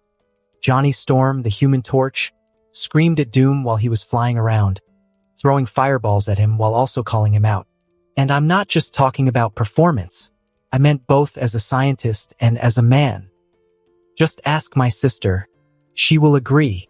This enrages Doom as his lightning becomes more out of control as he aims his power and frustration away from the rest of the four and towards Johnny. Doom is second to no one. Doom screams as he fires lightning bolt after the Human Torch. And Doom, especially, isn't second to Richards. Johnny, seeing an opportunity, fires flames at Doom. But this only annoys Doom, as his armor seems to be protecting him from the flames while he shoots back and lightning strikes at him. It's clobberin' time. Ben Grimm, the Thing, was charging at Doom, his rocky fists ready to strike the moment Doom let his guard down. Pathetic, Doom says as he aims his hand at Ben and blasts him away the moment he steps too close. You truly are dumb as a rock if you think you can strike Doom with your filthy hands. Seeing this, they weren't winning. Doom was too powerful, as he was effortlessly spewing lightning with no drawbacks. I needed to help, but I needed to hit him hard. Really hard. I then started going up the higher buildings, either through web crawling or on the web. I reached the top and looked where Doom and the rest of the Fantastic Four were. I wasn't far, but I was high, and that was what I needed. Here goes. My lives, I said before jumping from the building. As I was reaching the ground, I would usually sling a web right about here, but I needed all the velocity and speed I could get for this hit. I could feel the air around me, and my body was starting to feel the gravity. But I was waiting for his signal. I was waiting for Spider Sense. Danger. With that, I sling my web and start to use the momentum to head straight for Doom. The speed and weight of my speed were getting to me as I swung past both Sue and Reed like a blur of red and white. I then shot one more web, put both my legs in front of me, and struck Doom with the full momentum and velocity from the height and speed I had attained. Thuck. Ah, ack. Doom was sent flying back. I could hear him grunt and speak in gibberish. Ah! Crash. He then crashed into a building with a loud bang that put most noises to shame. With my super hearing, I could hear Johnny scream and then start laughing. The others didn't have Johnny's aerial view and only saw a red blur strike Doom and send him flying into a building. I, on the other hand, felt like I broke both my legs with that kick. I knew doing that would be dangerous and would get me hurt, and I promised myself I was never going to do that again. I could still feel my legs and was able to move them, but they were in so much pain that I just wanted to lay them on the ground. And how much that sounded like a good idea. Spider Sense. Danger. My spider sense was telling me it was far from over. I then got up and started to stand on my wobbly legs. But then all of a sudden, I feel tired as my legs stop wobbling. Heck, they don't hurt as much as before. Before I could question it, I heard the living fireball land next to me. Oh man, the human torch lands next to me. That was awesome. That kick sent him flying so far. He didn't even see it coming. Did you hear him? He was like, "H haha." As Johnny was having a laugh, the rest of the Fantastic Four came. Unlike Johnny, who came in without a care or friendly demeanor, they were cautious. "Johnny, get over here. Now!" Sue yelled to her brother, which stopped his laughter, but he was still smiling. "What? Why?" Johnny asked, as he could see not only that his sister was not getting close, but neither was Reed nor Ben. "What are dash? Shut it, Matchstick, and get over here. We don't know this guy or what he wants." Ben said as he went over, grabbed Johnny, and pulled him over. "Idiot. Who are you?" Reed said, getting in front of everyone, as he looked straight at me. I was about to answer him, but Johnny beat me to the punch. "What? You guys don't know Spider-Man," Johnny said, looking at everyone, as they looked between each other, not knowing who he was. "He's a superhero. He took down this old man in a robotic suit, and he was seen helping Iron Man fight the crazy dude in a bigger suit of armor." Johnny explained, and now the others were starting to recognize the name. Reed heard about the incident with Stark. He also heard there was a man in a red and blue suit and a man in an iron suit fighting against what he called himself Ironmonger. Just like Hothead over there said, "I'm Spider-Man." I finally spoke out to the group as I then looked in Doom's direction. "And your friend over there is causing trouble in the city. Anyone got a plan? Or are we winging it?" Crash. Thud. Clang. We all turned to see the burnt wreckage of the cars flying away to all sides, and out of the destruction came Doom. "Who dares strike Doom?" he screamed, anger and rage lacing his voice as he moved forward towards the group. "Great, I made him mad at me now," I said as I gulped down my own spit. I looked around and people were in the corners. They were afraid. I could see the cameras pointing at me as well. "What are they still doing here?" "Yeah, sure. Just what I needed," I replied as I got ready to swing into action. "We need to get him away from here. He's causing too much damage, and there are still people here. Anyone got any bright ideas?" Johnny asked as he flamed on and floated in the air. "What are his powers? Are they lightning, plasma, or cosmic-based?" I asked as I was looking at the lightning around his body. "Yes to all the above, along with him having an advanced suit that rivals, or maybe exceeds, Tony Stark's bodyguard armor," Reed informed me. "I'm not even sure where he got the idea for the suit from, or even the blueprints from." "I do," Sue said as everyone then focused their attention on her. Behind the scenes, Victor and Obadiah Stane, the same guy who tried to kill his own boss, Tony Stark. He may have given Victor the blueprints for Tony's suit. After saying these words, Reed then got an idea as he turned to the rest of them. "I got an idea. Give me some time." "Okay, everyone."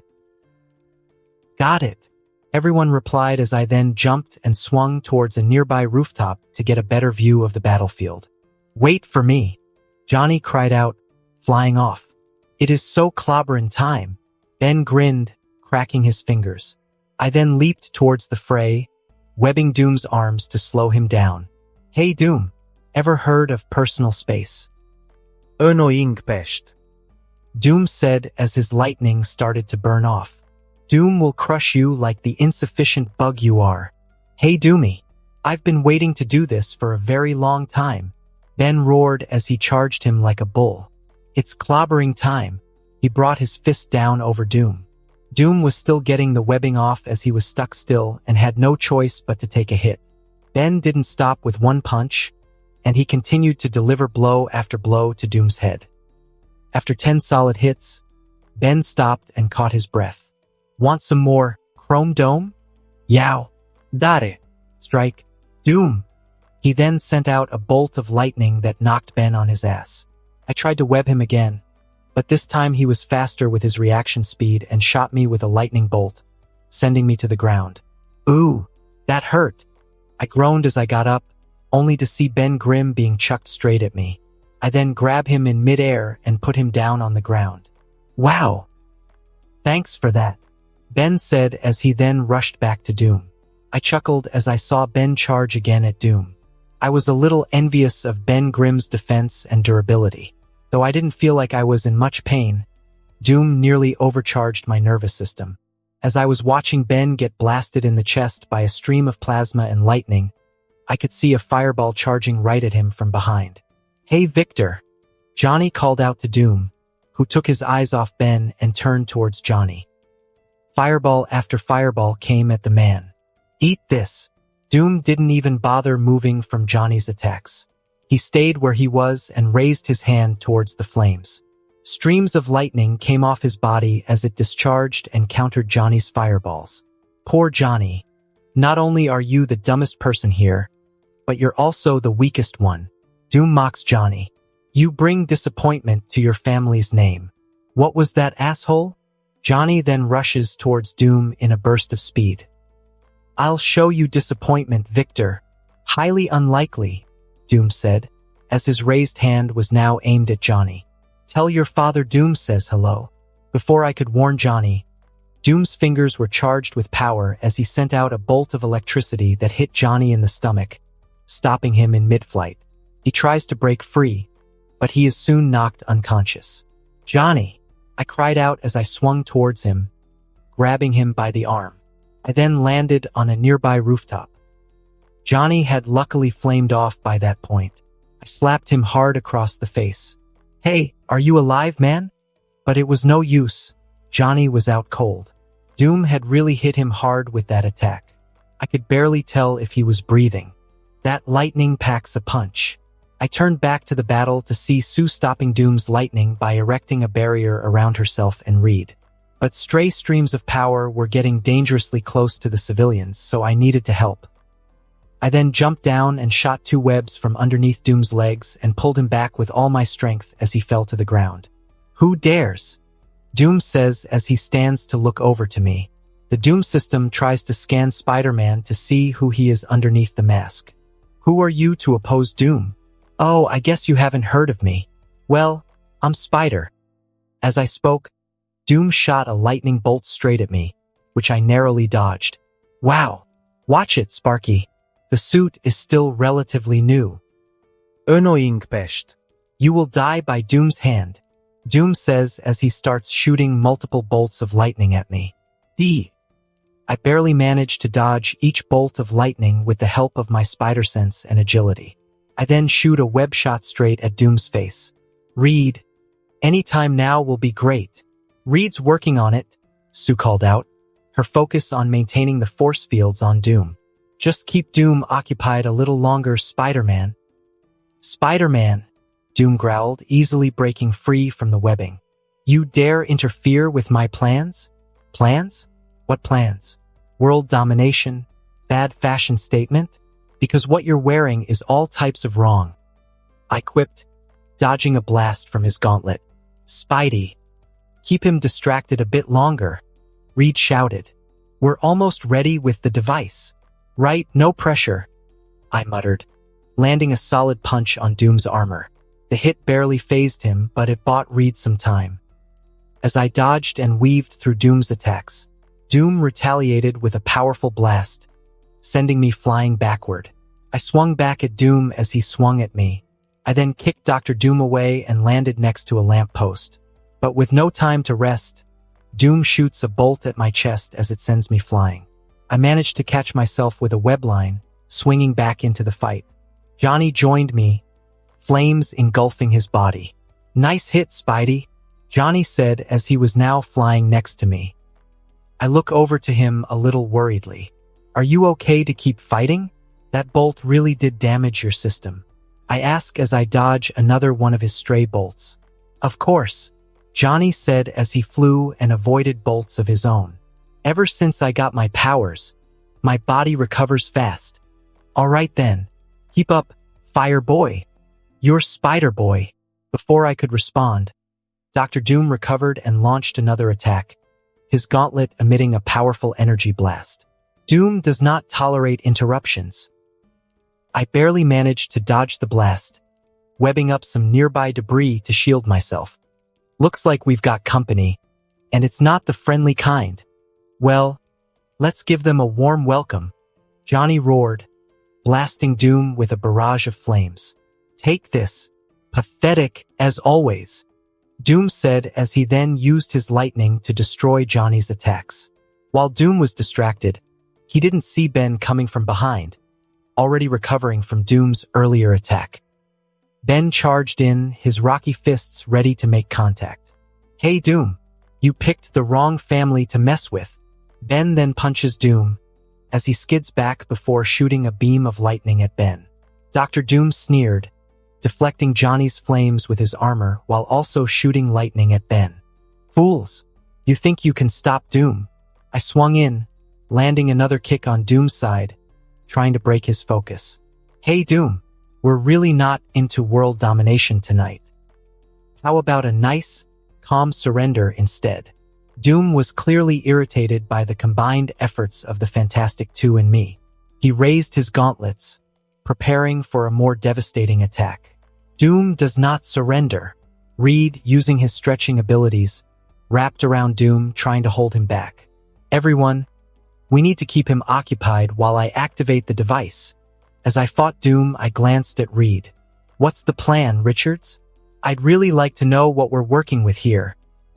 Just keep him busy, Reed shouted back, focused on his work. We're almost there. The battle continued with each of us playing our part. Johnny's fireballs, Ben's brute strength, Sue's protective fields, and my acrobatics created a chaotic but effective assault against Doom. Despite our differences and the skepticism, we all worked together, pushing Doom back and buying Reed the time he needed. Eventually, with one final push, Reed activated his device, creating a powerful energy pulse that disoriented Doom. This device was made from Reed. Studying the Iron Man armor, it must have done something to Doom's armor, as his lightning was now destroying him from the inside. Reed, you bastard! I will have my revenge on all of you. Doom glared at us one last time before vanishing in a cloud of smoke. Not bad for a first outing, huh? Panting and exhausted, I looked over at the Fantastic Four. You were amazing, Spider-Man. Thanks for the help. Johnny grinned as he went over and shook my hand with excitement. Yeah, well, you're better than I thought, Ben grunted, still wary but nodding slightly. That's an honor coming from the Ben Grimm, I said as Ben then looked at me, surprised. Wait, you know who I am? Ben questioned me as I smiled under my mask. U.S. Air Force. You became a highly skilled fighter pilot, as well as a test pilot and an astronaut, I said as I rubbed the back of my head. My uncle served as well. Yeah, well, thanks, kid, Ben said as he then smacked my back, almost sending me flying. Reed looked thoughtful, finally letting her guard down, giving me a brief nod. We'll need to talk more about your abilities and what you can do, Spider-Man. Before another word could be said, Sue came over and smacked Reed on the back of his head. Sorry about him, Spider-Man. He seems not to know much about human interaction. He means to say, thank you for the assist. I gave them a quick wave. No problem. Catch you around. Spider-Man, wait. I then jumped and shot my hand out for a web for me to swing on, but nothing came out as I fell face first on the pavement. Ouch. I then get up and see my web shooters are fried, which I'm thankful for, because if they had been fried at the end of the fight and not during the fight, I would have been in trouble. Well, this at least gives me a bigger reason to make my web shooters along with my suit's shock and electric proof. As I was messing with my web shooters, Johnny came next to me. He had a grin on his face as well and must have seen me fall. Dude, that was hilarious. What happened? My web shooters are fired, I said, as I lifted my hands up to see both my web shooters for him to see webbing spewing out. Oh man, I thought that came out of your body. That sucks, dude. Who made them for you? Johnny said and asked. I made them. You made them. Dude, are you like a scientist or something? Are you like Reed and Sue? Ooh, No. I'm not a scientist. I haven't even graduated. As I was about to say those words, people from all over came, including the police. We'll talk later, I said as I then jumped as high as I could and clung to the nearest one to me. Johnny and the rest waved goodbye. Reed, on the other hand, was focused on me, but his thoughts were elsewhere. Uncle served, along with you being a genius. He seems to get along well with Johnny, indicating he is used to being close to teens. Haven't graduated? Most likely, then, he is between the ages of 16 and 19. More research is needed. Hopefully, Tony can help me with this question burning in my head. As Reed was on his mind, reporters arrived and began questioning the Fantastic Four. The police also arrived and soon did shield. But before they got rid of all the reporters, one in particular asked a question that caught his attention. Who is Spider-Man? Reed had one last thought and word. I would like to know that as well. Who is Spider-Man? I raced across the rooftops, heading straight for my warehouse hideout.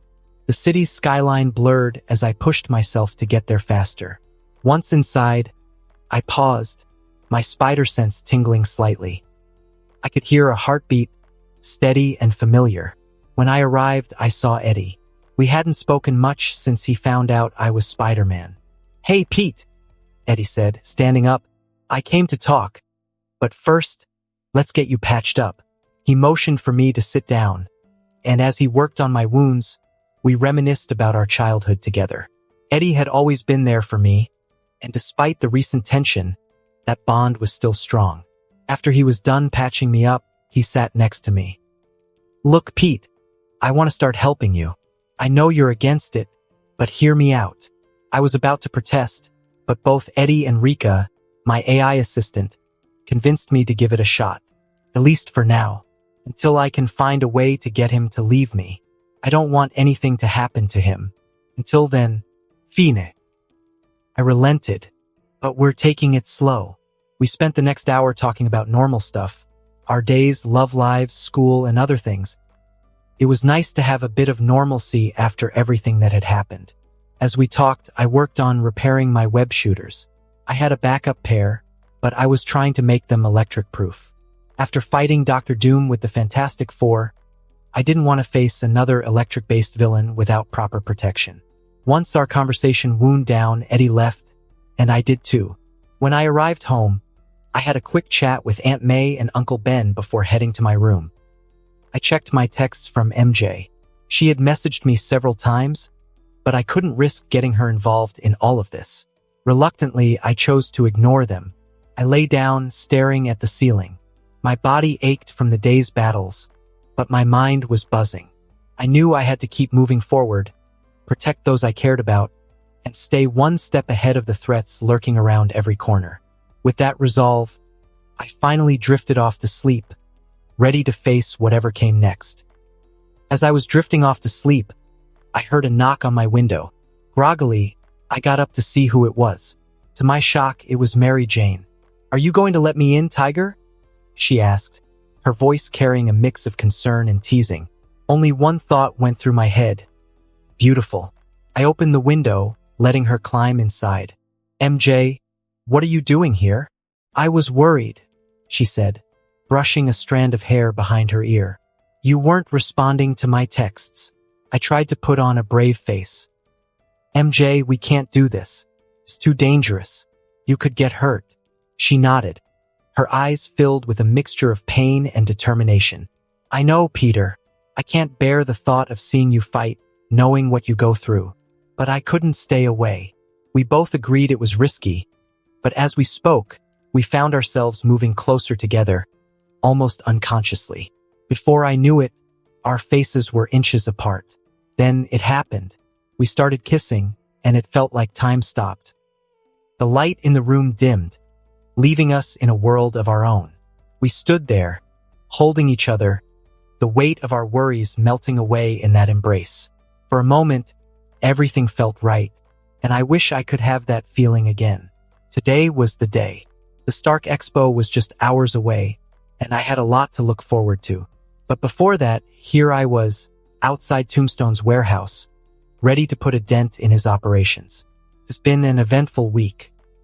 Anya and I finished our neural interface device project, and our side project to go with it is beside it, and I'm excited to present both at the expo. Along with my friends coming to the expo, even Eddie made time to come see our project. Speaking of my friends, they're all doing well. Things with MJ had been progressing nicely since our kiss, but we hadn't defined our relationship yet. We have been hanging out more than before at school, and when I'm not out as Spider-Man or at Horizon. Still, we do plan to hang out with the rest of the group at the Stark Expo, and I plan to ask her to be my official girlfriend there. Next is Jean, who is no longer shy, as I once met her in the corner of the bus, but is still a little withdrawn. I usually talk to her alone and try to boost her confidence as I would later see comics and shows. Jean may have her powers, but I can't really tell, nor do I want to ask her. Most likely, she doesn't because her telepathy hasn't figured out I'm Spider-Man, nor has Professor X come and snatched her up, which I feel is a good thing in the grand plan of things. Professor X would go and disable Jean's potential and powers, along with her not having the Phoenix either. Or more accurately, not yet regardless, though I'm not ready to deal with her yet when the time comes, nor do I want her to kill her even if she comes back. This is getting dark. I need to change the topic. Eddie had been a tremendous help with my Spider-Man duties. Anything I have trouble with, he helps me without a second thought. It's nice having his support in all of this. And the tech upgrades we made to my suit had been a game changer. Now, thanks to him, my web shooters were better equipped, especially with the electric-proof modifications. I had a strong feeling I'd need that sooner rather than later, and it would have been very handy with Doom before. He even helped and explained how to integrate tech into my suit, which has been life-changing and a game changer. I was able to do it with my glasses, and you would think it would be easier with my suit, but you'll be wrong. My suit was already filled with tech and such, but now with Eddie's help, we were able to squeeze it in there perfectly. I considered convincing Eddie to go to Horizon, but his passion for chemistry is what ESU excels at. Though I did manage to convince both Gwen and Clayton to join Horizon, or at least have them put in applications for Horizon. Clayton was easy to convince to go to Horizon. He wants to work on sonic technology, which Horizon can help him with the best. And I'll need his sonic technology when it comes to symbiotes. Or I could pull a Ben 10 Ultimate Alien and make something similar to Ultimate Echo's sonic devices. Thoughts for later. Gwen was a lot harder to convince. Once she has her mind set on something, there is little anyone could do. She was set on an internship for OS Corp. Yeah, that's not happening. So I did my best to convince her into going for Horizon. And I succeeded, which, like I said before, is very difficult to do. But luckily, Peter Parker is someone she can only refuse for so long before my charms win her over, which is something no one else can accomplish. Even her parents. Regardless, I'm happy for her going into Horizon. Michelle, on the other hand, has been on my case like a bad mosquito. On one hand, I love the attention. On the other hand, I need privacy. It's not like she is stalking me or anything. It's just when I'm alone. She is always nearby observing me. And when she's not doing her own thing or stooting me, she's with Jean and Jessica. Great. A girl very in tune with her surroundings and likes to get to the bottom of things. A soon-to-be psychic that would be able to read anyone's mind. And a fangirl who likes both Peter Parker and Spider-Man the same, but also training to become an investigator. Oh, and they all might have a crush on me. Great. Jessica had a crush on Peter in the comics. Gwen is always Peter's love interest. Michelle is Tom Holland's love interest in the movies. And Jean hasn't met her true love, either as an obnoxious teenager or a hairy lumberjack in his 100s. Comics are weird, but if I have to deal with Cyclops with a superiority complex, then I'm putting him in his place at the bottom of my list. Tony doesn't, or better yet, didn't seem like that version of Tony from fanfictions and Wattpads. Haven't met Hawkeye, but I'm hoping for a movie dad version. Now thinking about all of this, what if Black Widow is from the Ultimates? What if they're all from Ultimates? Never mind, don't want to think about this any more than I have. Regardless of my other thoughts, everything seemed to be falling into place. Except no contact from Harry. Forget it. I thought to myself as I stood on a rooftop observing the building in front of me. I should just focus on the task at hand. Currently, I'm outside one of Tombstone's more important warehouses. How do I know it's Tombstone's? This is where all the evidence leads. Currently, Fist is seen as a good guy and is in Russia at the moment. Silvermane is also in Russia as well, so you can guess what's happening there. That only leaves two people commanding New York City. And seeing as Hammerhead has been seen way more in the crime circles, while Tombstone, Lincoln, has been seen as a good guy as well, says a lot. Like, how are these villains not being called out? Fist is probably in line with Hydra, and most likely Hydra has overrun half of S.H.I.E.L.D. Tombstone is in league with politicians and the mayor of New York. And Silvermane is in league with the family of Sablinova. Yeah, that family. Silver Sable's family. And her father, Ernst Sablinova, is alive in this world. This world is so confusing. Tell me about it. Voice in my head. Now back to what I'm looking at. Illegal weapons cache that holds experimental weapons like Stark Tech knockoffs that would make Tombstone's gang a major threat in the streets. Drug manufacturing and distribution. New drug. Tombstone could be producing and distributing a dangerous, highly addictive new drug that enhances physical strength or aggression. This would not only affect the city's crime rate. Contraband storage. Tombstone might be using the warehouse to smuggle weapons, drugs, or stolen goods, making it a key part of his criminal empire. And I've been hitting each and every one of them with some help besides Rika and Eddie. This one, however, in particular is special, as this once holds criminal intel. Secret plans. Tombstone could be working on a major criminal scheme, and the warehouse holds the blueprints or data for the plan, which would be very important and guarded well. Hence why I'm here. But how did I get this information, you ask? Well, he just arrived. Spider sense. I quickly raise my hand to catch a baton launched straight for my head and look over to see the man who threw it. He wore an all-red costume. As it also has red lenses, the double D symbol is red outlined with black and the suit itself is all red. This person in front of me is Matt Murdock, aka Daredevil. Daredevil is still new to this hero thing and keeps up with his brooding and grumpy atmosphere. Regardless, we work well together, and seeing as I haven't been a hero for that long either isn't that bad, though he might still be salty that I beat him in our first fight. He doesn't know who I am outside the mask, but I know him under the mask. I don't let him know this either, as I want my identity to remain a secret for as long as I can. Now on to why is he here currently at the same location of Tombstone's warehouse? Well, he has been my partner for most of it. He just came back from surveying the area. But for now, I was crouched in the shadows, analyzing Tombstone's warehouse. According to all the intel Daredevil and I gathered, this place housed a lot of illegal goods and data that could bring down a chunk of his criminal empire. Daredevil had just returned from his recon sweep, and I could tell by his usual grim expression that things were about to get serious. He gives me the rundown on how many people are inside and where would be the best place to sneak in from. I'm currently in my stealth suit, and I've been waiting outside the warehouse for a few hours. When I look at the clock, it's close to 1 a.m. in the morning, meaning today is currently the day of the Stark Expo. Eddie isn't with me right now either, but he had to finish work at college and ESU. Back on topic, me and Daredevil survey the area and do some light banter. While I do light banter, he just serious throughout the whole night like a gargoyle statue. I occasionally get a smile from him, which is nice. We then see a truck back into the building. 6 guards inside, 2 out front. 1 sniper on the roof, Daredevil said quietly, his voice sharp and focused. Guess we can't just knock on the door then? I quipped, trying to lighten the mood as usual. Daredevil, predictably, didn't react much, just a brief twitch of his lips. The clock showed it was past midnight. The Stark Expo was in just a few hours, but this needed to be done. As I adjusted my stealth suit, a truck rolled into the warehouse, confirming it was go time. Ready to tango, Hornhead? I asked, getting into position. Just don't get yourself killed. Webhead?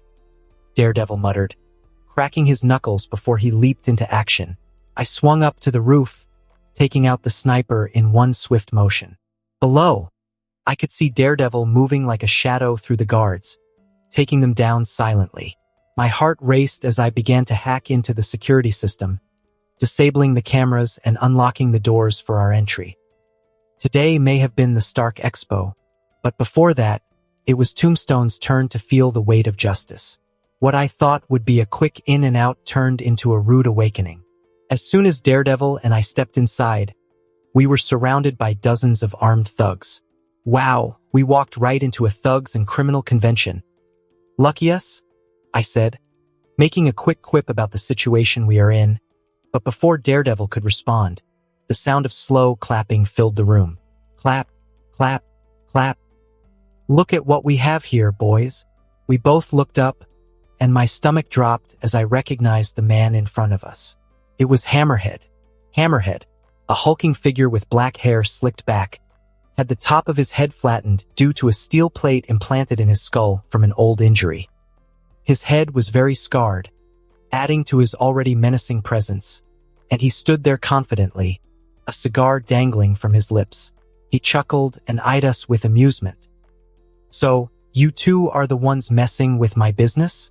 What is this, Halloween? One guy in red pajamas and the other in a green and black leotard.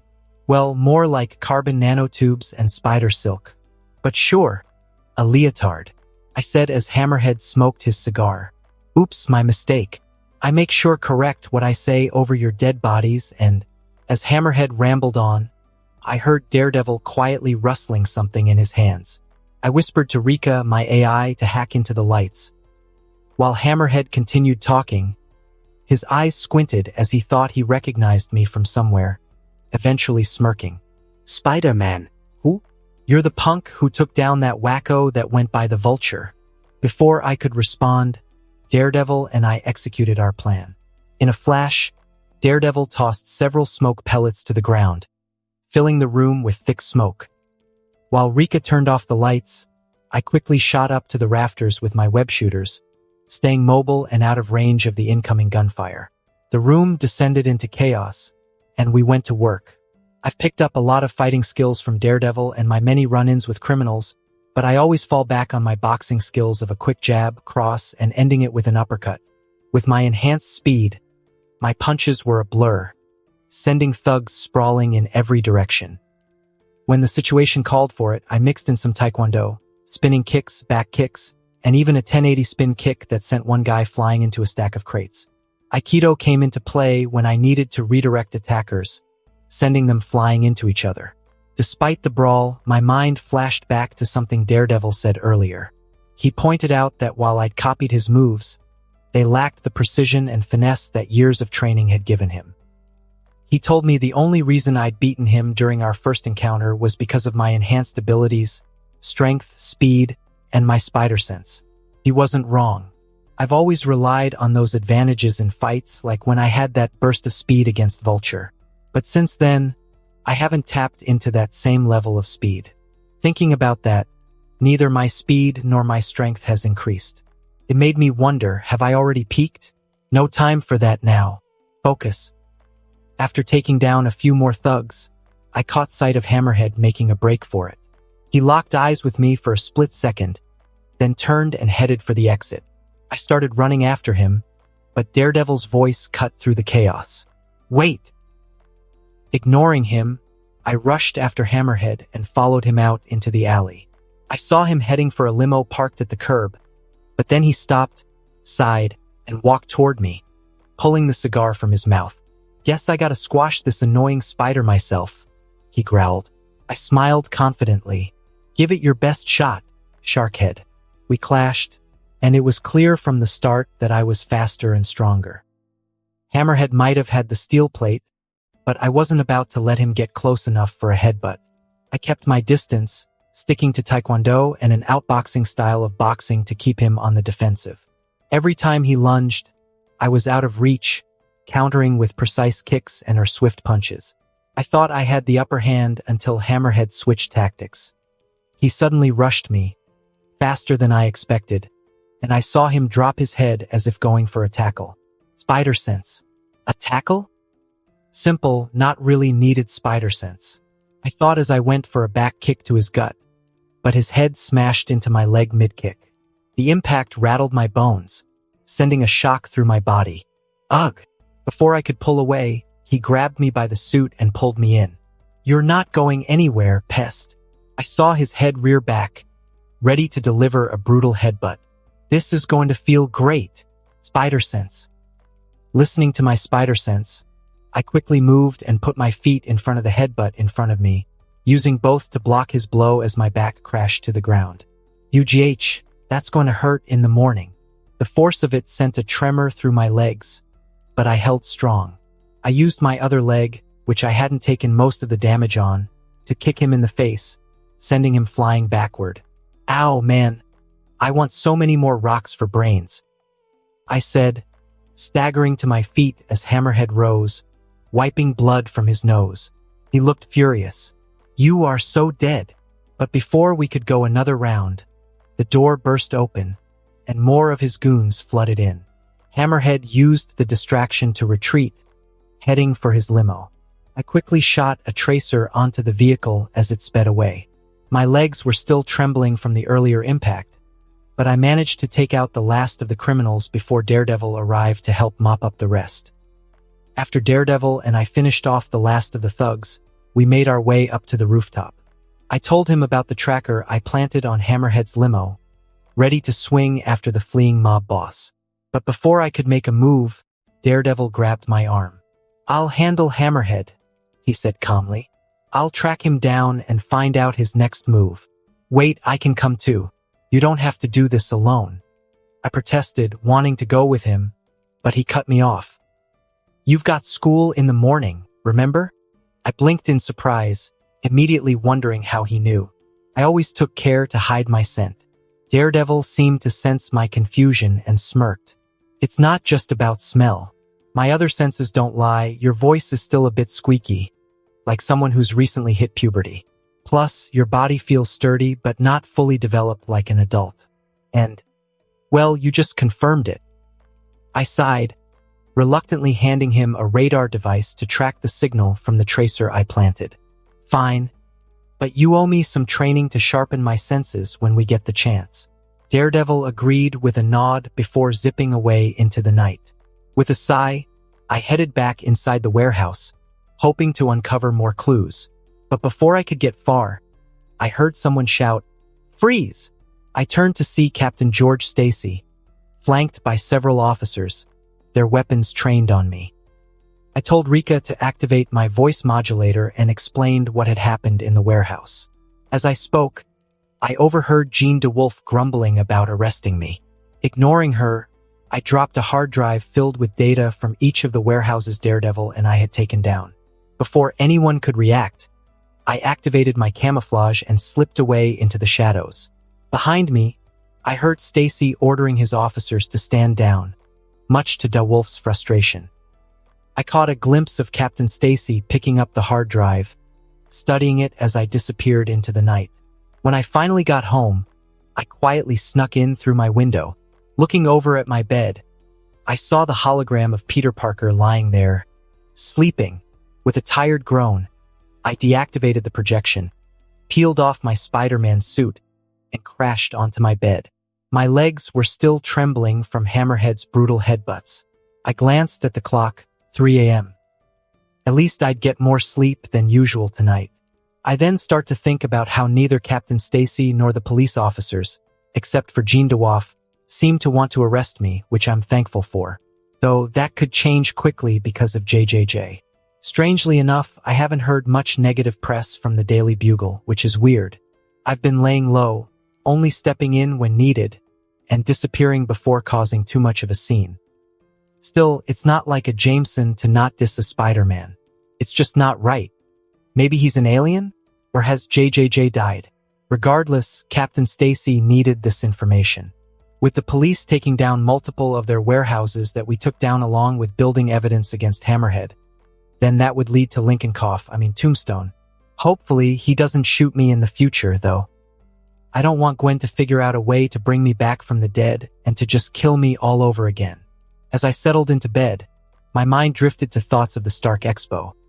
My friends Anya, MJ, Gwen, Jean, Michelle, Clayton, Eddie, and Jessica, and of course Aunt May and Uncle Ben. Balancing life as both Peter Parker and Spider-Man wasn't easy. The pain and exhaustion were constant, but despite it all, I loved my life.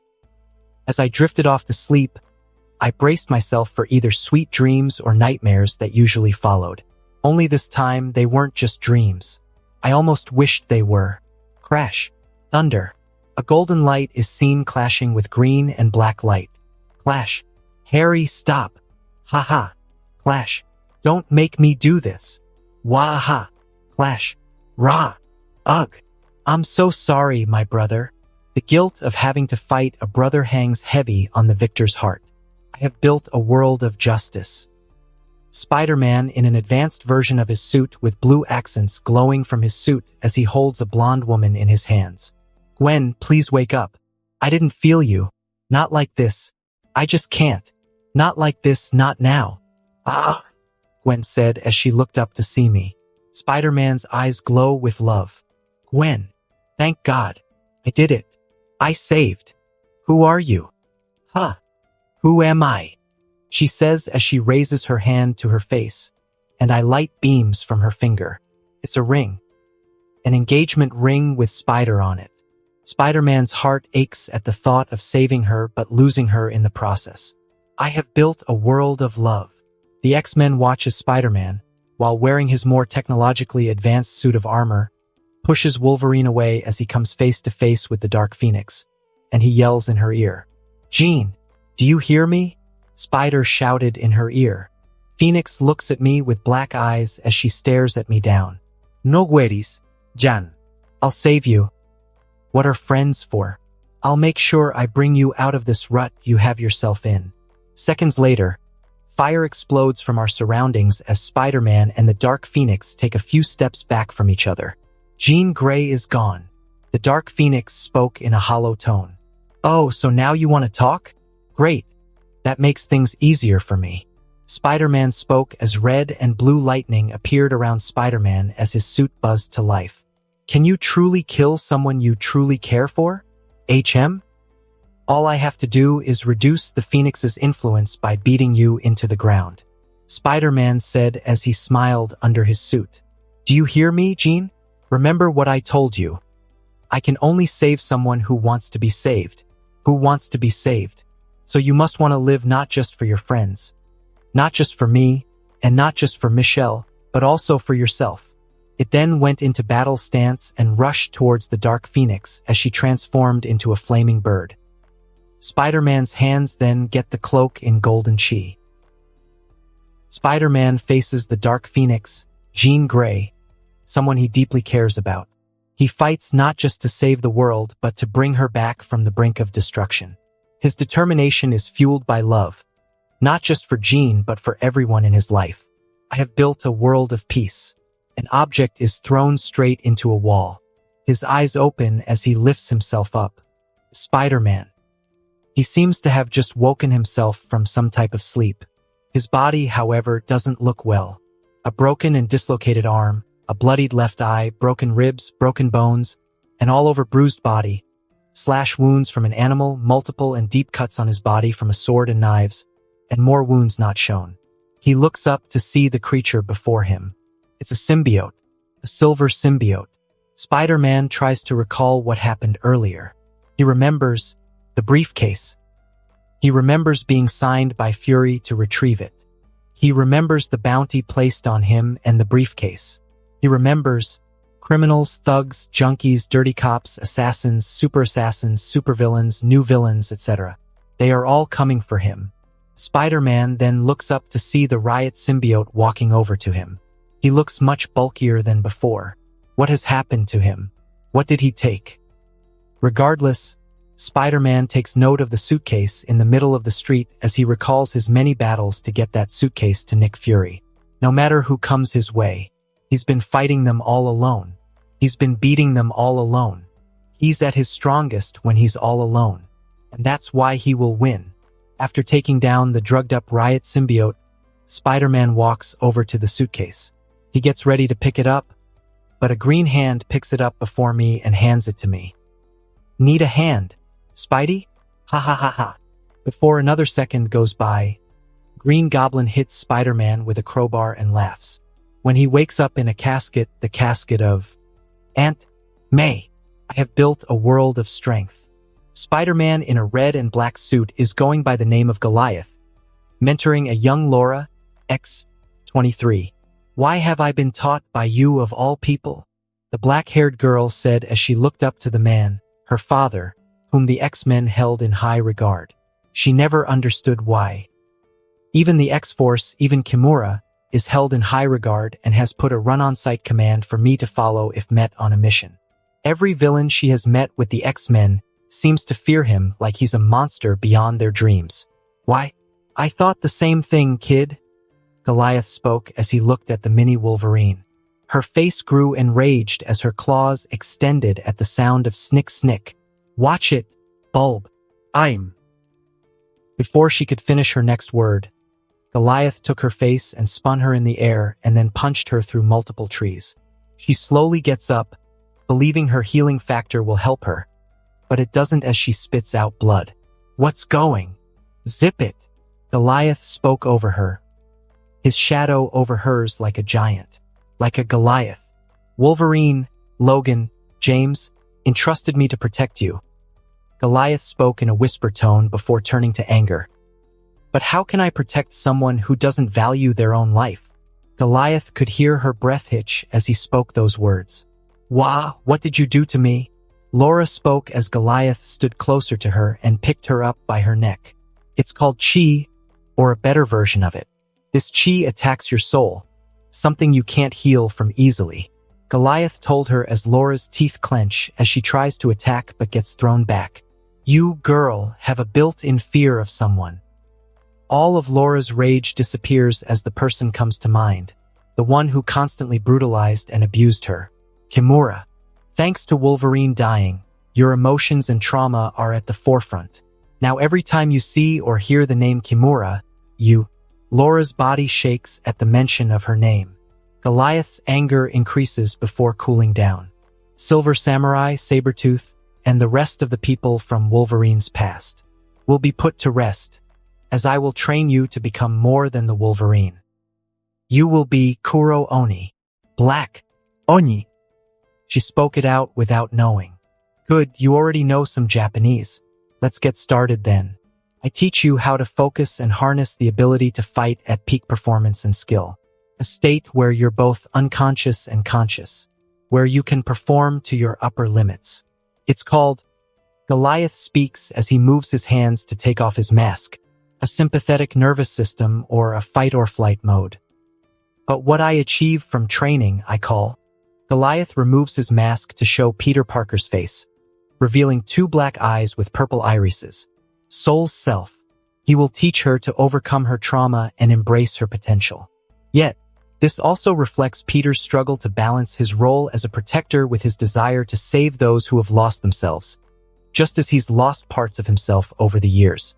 As with all Spider-Man, Goliath, and Peter Parker, I have built a world of nurture. Breaking news. New hero Spider-Man, wanted for the murder of the Joker. I hate Gotham City. Spider-Man spoke as he looked up to see Batman land in front of him. Peter's disdain for Gotham City reveals his frustration with constantly having to fix broken systems and cities, despite knowing that he can never truly perfect them. And with the murder of the Joker on his conscience, it weighs on him more, though he doesn't regret it. I have built a world of perfection. Parker Industries. Alien, Silver Stable International, Wakanda, Octavius, Sinister Six, Skrull, Shurare, Oscorp Industries, Microsoft, Hydra, Arc Reactor, Baxter, Stark, Future Foundation, and Repulsor Technology, not including the tech he owns or gains through his travels through the Omniverse. Peter becomes a wealthy and influential figure, even buying out Trask Industries. This represents his dream of evolving beyond Spider-Man into someone who can influence the world through power and money. Peter Parker started his own company, which is named Parker Industries, and his foundation company, Uncle May Foundation, after certain events. His company is so much more famous, popular, and successful than Stark Industries, Stark Unlimited, Stark Resilient, Stark Solution, Maria Stark Foundation, Stark International, Roxxon, Task Industries, Baxter Building, PIM Laboratories, Oscorp Industries, Hammer Industries, Allen Chemicals, Alchemax, Horizon Labs, Empire State University, and AIM, including Horizon University. Parker Industries isn't like other industries. It focuses on medical equipment and treatments, highly advanced life support systems, supervillain prisons, and large homeless shelters, including large, highly advanced Parker Industries safe zones, bunkers, and hideouts, as well as permanent antidotes and cures. Peter Parker is a more successful businessman than all of the businessmen, including Hank Pym, Tony Stark, and Reed Richards. He made world-breaking achievements in the name of science. He even bought out Hammer, Trask, Roxxon, and any other evil corporation. He started funding schools. Not just normal ones, but mutant ones, along with any superpowered individual. He alone funds most of the super schools and even builds new ones daily. He saved most of his rogue gallery from their fates. He even went as far as to enhance most of the super community. He helps the Hulk, Captain America, Reed, Tony, Clint, Scott, the X-Men, etc. He stops the Illuminati from sending Hulk into space, and he asks Hulk if he wants to go off-world to peace. There was no civil war. Yet, it feels hollow, as though the success lacks the personal meaning he yearns for.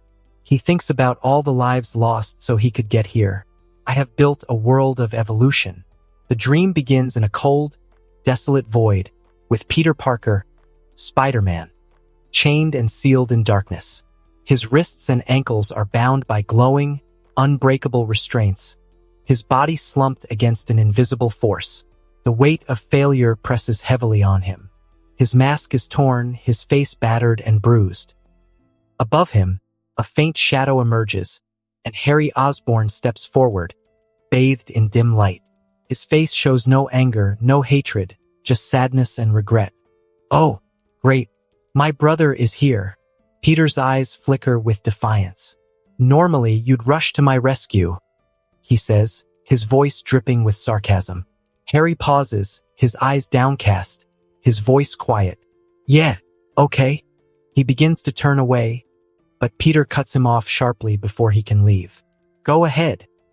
Run off like you always do." Peter spits, his voice laced with venom. Harry stops mid-step, his body tensing. Slowly, he turns back, and for the first time, his voice burns with passion, pain, and years of pent-up frustration. "No, Peter. That's you." Harry's eyes blaze, filled with raw emotion. "You're the one who's always running off and always looking for more power, more strength. You wouldn't quit when we were ahead." Peter's jaw tightens, his fists clenching against the chains as Harry continues, his words cutting deep. "But not the king, not the great Goliath." Harry's voice rises. "You had to drag everyone else into your mess." Peter's eyes flash with fury, his voice a low growl. "You're not in this mess. You're still free. Everything I did for us, for everyone." Harry's voice trembles, but his anger only deepens. "You did it for yourself," he shouts, the accusation hanging in the air like a blade. "You ran from Gwen. You ran from Felicia. You ran from MJ. You run from everyone who loves you. And you don't care." With each word, Peter's anger grows, but he can't find the strength to argue. His breathing quickens, the weight of Harry's words digging into him. Harry steps closer, his voice breaking. "We all told you not to go after the one above all. But no, not Peter Parker. You don't listen to anyone. You challenged him and you lost." Harry gestures to Peter's chains, his expression hardening. "And now look at you. You put yourself here because you couldn't stop being the hero." Peter trembles with rage, but Harry doesn't flinch. "You've become obsessed, Peter. Obsessed with being Spider-Man. And now," Harry's voice softens, but the truth strikes with brutal force. "You are exactly where you need to be." For a moment, there is only silence between them. Peter's breaths are ragged, his eyes burning with fury. Harry looks at him one last time, his face heavy with sorrow. Then, without another word, Harry steps back into the shadow, phasing through it and disappearing, leaving Peter alone in the darkness, his anger festering as he remains chained to his own failure. Peter screams in frustration, his voice echoing through the void. but there's no one left to hear him. Built a world of nothing. Peter stands before the graves of his friends, feeling the crushing weight of loneliness. Despite his efforts to create a better world, he is left isolated, pleading with MJ's lifeless eyes, along with her unmoving body, for comfort and guidance. His greatest fear comes to life, being unable to save those he loves and having no one left to turn to. I have built a world of...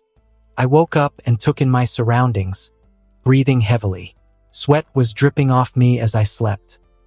I may have raised 100 thoughts. If it weren't for Aunt May knocking on my door, I probably would have had a heart attack. I look at the clock, and more sweat beams off of me. What was all of that? I ask myself as I try to wake myself up. It was just a dream, just a terrible dream. One said, "They say dreams are the windows of the soul. Take a peek and you can see the inner workings, the nuts and bolts." And I hate that saying. I have to get to school, I said as I got up from my bed, feeling my bed drenched with sweat. And I need new sheets.